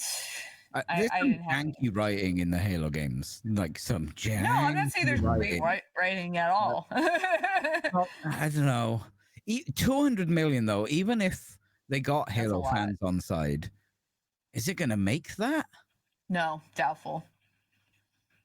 That's a lot. What was the streaming service? What was the streaming service it was on? Paramount? Paramount Plus, I believe, yeah. Oh, they were at the very least they were the production company for it. They produced it. I think they sold it. How would you make that much back? Well, my understanding of TV, it's interesting because like the way like sorry to interrupt, but the way like the streaming services work, like I don't understand how like some of these services can like Halo's already so niche. In a way, for like game, like for the from people who are not exposed to it, like people who've never like watched or played the games, like right away aren't going to be like, oh wow, this one seems off. Like this is like an awesome sci-fi show. People who didn't play it, like I guess. I don't know. The thing is, most people would have looked at it just as another sci-fi show. They wouldn't have watched it because it was Halo. Yeah. They were just like, oh, it's a cool sci-fi show, and that was it. That's fine, but was there that big of a market that would justify wanting to spend $200 million on a season? That's a lot. My guess is someone went, yo, why don't you use our IP because it sold this many games? And then they were like, oh, that is a lot of games. Maybe it's really popular. And they just didn't look into it properly. Because that's all it is. They took the IP and wrote, like, very loosely their own story to it. And again, if you detach yourself from the fact that it's using Halo IP and just look at it as a sci-fi show, you're like, oh, actually, yeah, these characters are kind of cool. But because you're comparing it to Halo, you're like, why is Master Chief taking his helmet off? Kind of thing. It's weird. Honestly, We can't do that because we've got years and years of Halo. And I do, to be fair. But you also could think about like we were talking about some companies banking off of bad press, and there was a likely chance that when it's like, here's this IP, we can make it our own thing, and any bad press will still bring people in. Potentially. I think when it comes to writing and adaptations, there tend to be two approaches. You either do a direct one-to-one, or you try and make it your own thing. And I don't know if that's a pride thing or if it's just to try to, there is nothing wrong with making it your own thing. There isn't, but you've just got to do it well. Right? I just think it's a lazy way of going about it by taking an already existing IP and trying to make a new thing instead of creating something. I want to write this. Yeah. If you want to write this, write this. I want to write this. Give me that name. We'll stick it on there. It'll sell. One argument. But you see that all the time. It happens all the time. Like, look at like the Velma series. They did the same thing where it's like, you didn't want to like make a Scooby-Doo series. You made your own thing. And you just put the characters on it. And that's why I say it's very lazy, because you take brand familiarity with people for the pre-existing fans, and that's why it's like maybe there's a possibility that there's trying to bank off of the bad press. Which one potential like profit on your own merit. It's not so much a devil's advocate, but like a potential defense for the Halo series, and we discussed it previously, is a lot of Halo is that and running around doing that. There's not a lot of story and dialogue to actually utilize. In the later games, there is, but you're right. But in cutscenes and stuff. The first game. Yeah, but let's I still remember when the second game came out. It is cinematic as hell. There are cinematics, but the you cinematics have to adapt it, but not at the cost of core ideals of the story you are taking, or the IP, or the universe. Well, that's where the argument comes forward. Is like, again, it's, do you do one-to-one, and if you do you then just add filler where it's necessary, or do you have to add and change stuff to make that filler work and stuff like that? I would have signed up for a series where it was just behind the gun. Yeah, I love that section in the original Doom movie. Gonna be real, legitimately do like that stupid little goofy section where the camera is strapped to the gun and he just goes, "Ooh, jump scare!" Bah, bah, bah, bah. Yeah, I mean, sign me up, baby. Just go like, we're gonna do a Halo series and everything's behind the barrel of a gun. You have to adapt it. You absolutely do have to adapt it for the screen. And I personally, I don't like. It's fine what people like, but I personally don't see the point in a 1-for-1, like The Last of Us, for instance. Like, I don't see the point in that. I would actually defend it works because it's a narrative game, and it already has it is a narrative game, masterpiece of a narrative. You can bring in so many new people into that franchise just by making it, because it lends itself to being a show. It's like playing a movie, basically. Yeah, the thing is, if a game exists, I'd rather play the game than watch the thing, but I don't even want to play the game. But so it's out of my contrast, there are some games, like, there's so much narrative that I can't be asked to play. It's like, oh my God, it's just like, let me play the game already, you know? So in the case of any game where a character speaks. in the case of something like Last of Us, where it's so dense with story that I think it lends itself better to being a series than it does to being. The thing is, a video game. People like the game. Please don't hate me. Please don't get mad at me, Last of Us gamers. It's fine. I don't think they would, to be fair. A video game. I don't know. They're very sensitive people sometimes. You're writing content for like 60 hours of gameplay, right? You can't fit that into a show or a movie. You'll have to adapt, but there are core things about any franchise that you need to keep. I like the idea. I still like the idea of how they handled Fallout. I think that's a better way of adapting. Yeah, I do really enjoy Fallout. Like you take very true to the games. Now you can go like after if you've never played a Fallout game, because I went back to play the first one, which is it's interesting. It's a very the isometric one. Yeah. Yeah, make sure you get the mod that removes the timer on that, or just instantly do the timer mission. Oh wait, I don't have that. I don't have that. Never mind. Okay. Oh well. Maybe I could put that on. But anyway, but what was great about the TV series is like, I already played some Fallout. Like I've only played mainly like Fallout New Vegas, but what's so great about how that series worked, and I'll send them. It is Bethesda. Yeah. The first two wasn't Bethesda, but the Bethesda decided to put them all on sale too while the series. Which was very smart because my entire friend list was playing a Fallout game. Yeah. Seriously. And that's the thing is like, that's a game that lends itself to being adapted into a series because not only do you have so much atmosphere, so much lore, so many things that you can play off of, you can make it your own. And when we think of Halo, you're not taking a character, a beloved character, and doing what the fuck you want with. You can't. And that's the problem with Halo is that everyone knows who Master Chief is. John Halo, and they never played a video game knows who the fuck Master Chief is, or at least John Halo. Say his real name. It's John Halo.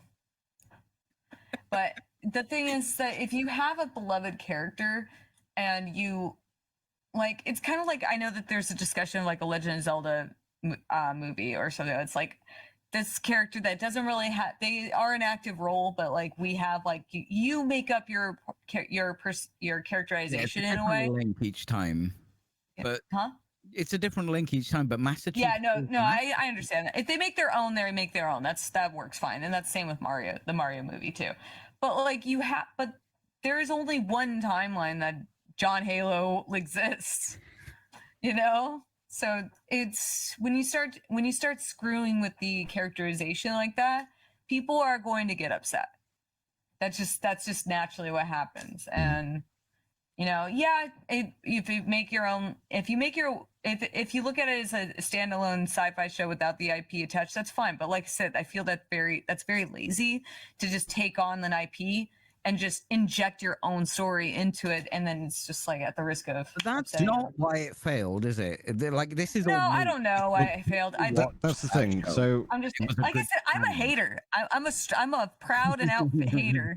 That's the thing as well. Of like the Halo show. One, it was popular, but two, they did have aspects of the storyline in there.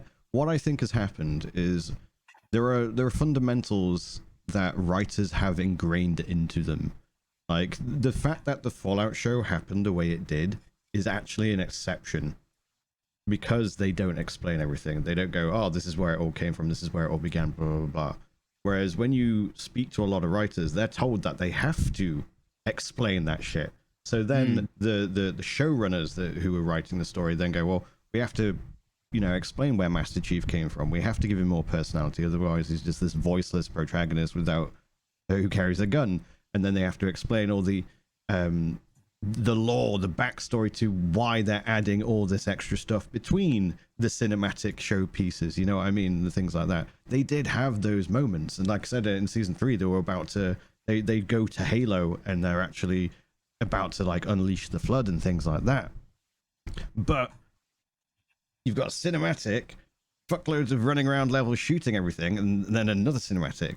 In a show, you have to take those two show pieces and then fill that bit in the middle with story. And then if they go, well, he's silent in the game all the time, well, how do we give him personality? What kind of personality does he have? Well, he has this type of personality. Why does he have that type of personality? Well, because this all happened back when he was in training and stuff like that. Personality in the game. Yeah, but when I say no personality, I mean like he was basically quiet and did one-liners. You know, that was for the large part. That isn't going to translate very well. But you start to learn about him and where he came from and what he actually is and what he's a part of. and important things after to multiple games, him. though. What I'm saying is they've got to do that. They've got to front load that but stuff. those games exist, and they ignored all that progression that this character had from Halo 1 to now. They ignore how they delivered it. Like I said, no. They why has he got his fucking helmet off? Well, again, that's we're what not supposed to know what he looks like. That's what I'm saying. No, I don't have a problem with the helmet off. To be real, that was just a meme. I don't really care that much. It's an actor. You want to see? I get it. I did prefer Judge Dredd. We wanted to let them when they left his helmet on, but ladies thirst after John Halo. He is sexy. I don't know what. John Halo.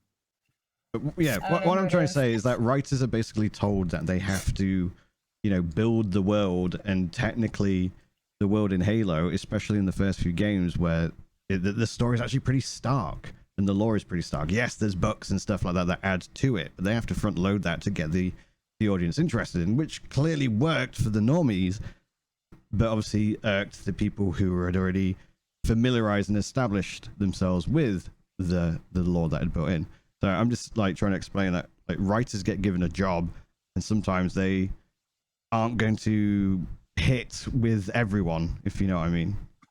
Does that make sense? The reason that failed is 200 million a season. That is why that failed. Yeah.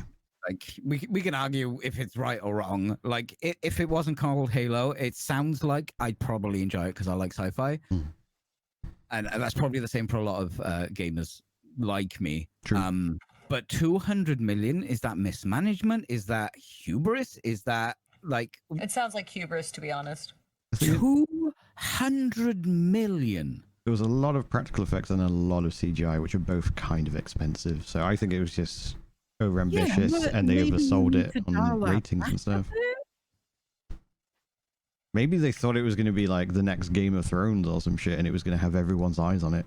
Because whilst it was reviewed well, it doesn't necessarily mean that. Honestly, that's closer to the truth, to be honest. Because I think because Game of Thrones, there's always going to be shows you could see it with a lot of these newer shows. They try to do that from the start without earning it. That's the thing is when it comes, and that's what I could see. That's why some of these big budget shows they think that they're going to get that same audience right off the bat, and what they don't understand is that Game of Thrones was absolutely not I don't think they anticipated it to be as big as it ended up being. No, they didn't. You have to. I feel like the reason that worked is because it grew organically. Right? I don't like Game of Thrones. I remember when I think when I first heard about it, a friend of mine, I was going to the gym with them, and I did read the Song of Ice and Fire books a long time ago. I hadn't thought about them in a while, and then just out of nowhere, it's oh, dude, have you seen this Game of Thrones show? And it's after the book. And that's how I learned about it, and I watched it. That was it. The thing is, the first season is they don't look cheap. They're just well made. No, they're shittier wigs. The wigs are absolutely shittier. Cheap, though. It doesn't look it's not cheap. But that also, let's not forget that show came out before streaming services were the way they are today. People were still watching it in syndication. Those came out when cable was the main driving force, but streaming services have now moved to a cable model. So right, but the thing, but that still doesn't work in the same way because not everyone has these streaming services. I don't have Paramount, so but I've never. Halo was sold by Paramount to different services across the world, right? No idea. I don't know. I think it. Okay, don't. I mean, find the page I was reading. Sorry. Either way, I feel when it comes to streaming services, it's you have it so isolated within your own, because especially now that all these big networks are trying to make their own, and in comparison before when Game of Thrones was the model or was part of the original still the cable package, it was a package deal, so you were gonna have Showtime, HBO, all these different things. I don't know about so most likely you were paying for HBO. And you got Apple TV now. Yeah, you got Apple TV because they're making the F1 movie. And that's the thing is like even like there's some good shows that I'm sure that are on like Apple TV, and I'm like I'm not paying for it. Yeah. What's the difference between the F1 movie and Gran Turismo movie, Peachy? That's a joke. Please don't. Okay. Well, first of all, actually, it looks kind of boss. Really? It looks proper good. They showed a little teaser of it, and I'm like, oh, because they actually filmed it during F1 races. One of the shots in like the teaser thing is literally a shot from Pierre Gasly's camera going up. Was it Puon? I can't remember, but in Spa, like actually on board, but it's in 4K. Sorry, it just looks really good, and I'm actually like, oh, this could be a good movie. It's also made by the ones that did Top Gun Maverick. So there's a good point made in my chat too that Halo's like long past its relevance. It's not. It's like besides Halo Infinite, like there really hasn't been like much attention on Halo. It hasn't been like exciting for a while. Like we know of it. I wouldn't. Yes and no. Like it was the poster child for Microsoft or for Xbox. Specifically. I think the reason it's kind of fallen from grace is because the games in popularity have deteriorated because of style. I wouldn't say people have been hungering for a good Halo. When I say style, I mean development style rather than like and like how they're different from the first three. Either, so, yeah, and I feel like the newer games, even though people are playing them, I don't think the newer games were received as well. Like the multiplayer was initially post-reach. No. The multiplayer for Infinite was very well received. It was like hugely popular, but then it died off really quickly because of the payment models and stuff like that. A lot of people are really hoping that Microsoft just go, hey, other studio, see what you can do. So there's a lot of rumors that 343 have been like slowly backing away and are leading on it on future games and stuff like that, and people are like, really? Because that is a good thing. People want to see what other people would probably love to see what Respawn can do with I'd love to see what Respawn could do. What they could do with Halo and stuff like that. So I think if you gave the Halo franchise to a studio with a good reputation for first person shooters, you'd see a huge explosion of like hype for it. You're probably right. Like I don't know. I'm not too bad. What we're saying is live services ruin everything, even Halo. But not PoE. Not Exile, apparently. Just to wrap things up then, Horizon Zero Dawn movie, that's been shit-canned. The rumor is the guy who was going to direct it, who does the Umbrella Academy, which is supposed to be really, really popular. Apparently there's a lot of like misogyny that occurs with him. Apparently he like hired writers who were women, and then one of them had to go on maternity leave, and then when they came back to renew the contracts, they just magically not renew it with the woman who had to go on maternity leave, and there was suddenly a lot less female writers for unbeknownst reasons and stuff like that. Basically he was apparently very problematic, and that news came out like a week before the cancellation of the movie. So people are basically saying that's probably why. Steve Blackman or whatever his name is. If he is, why did he decide to direct a movie with a very strong, pretty decent female protagonist? There's a difference between writing a woman and working with them in his mind, maybe. The story's good, even though it has a woman kind of deal. But yeah, there's been a lot of problems with women and him apparently, and after that news came out, many people upset about. I don't have my finger on the pulse of the Horizon fandom about it being cancelled. I think it would have made a good movie. I think the Horizon's world is actually quite interesting, and they've done a lot really well there. I think it would have translated well. I've yet to play the second because no PS5, unfortunately. But did we see anything come out of this? Or are we talking like pre-production stuff? I think it was just pre-production for the most part. Like it hadn't like gotten to like. So people hadn't got like super hyped about it and stuff. Yeah, it was just like, oh, cool. It's one of you guys. If you Google how many video game adaptions are actually going on and like where the license has been sold to companies to make some form of video game adaptation, there are hundreds. and I mean hundreds. There's Sonic ones. There's Dredge. And not all of them are made by Uwe Boll. No, true. There's like a lot of weird indie ones that you wouldn't expect. Like I said, Dredge is one of them. They want to make a Dredge movie. Like there's lots of stuff like that. I think Hollywood just likes to grab onto anything because it does feel sometimes like Hollywood has no new ideas. Yeah, it's true. There isn't a Elden Ring TV show. Not Miyagi, sorry, Mr. Miyagi. What's his name? The director of Elden Ring and FromSoft games. He's basically said he's open to there being an Elden Ring show, and if someone was to approach him and he liked them enough, he would be like, yeah, sure, go for it. But there isn't actually going to be an Elden Ring TV show.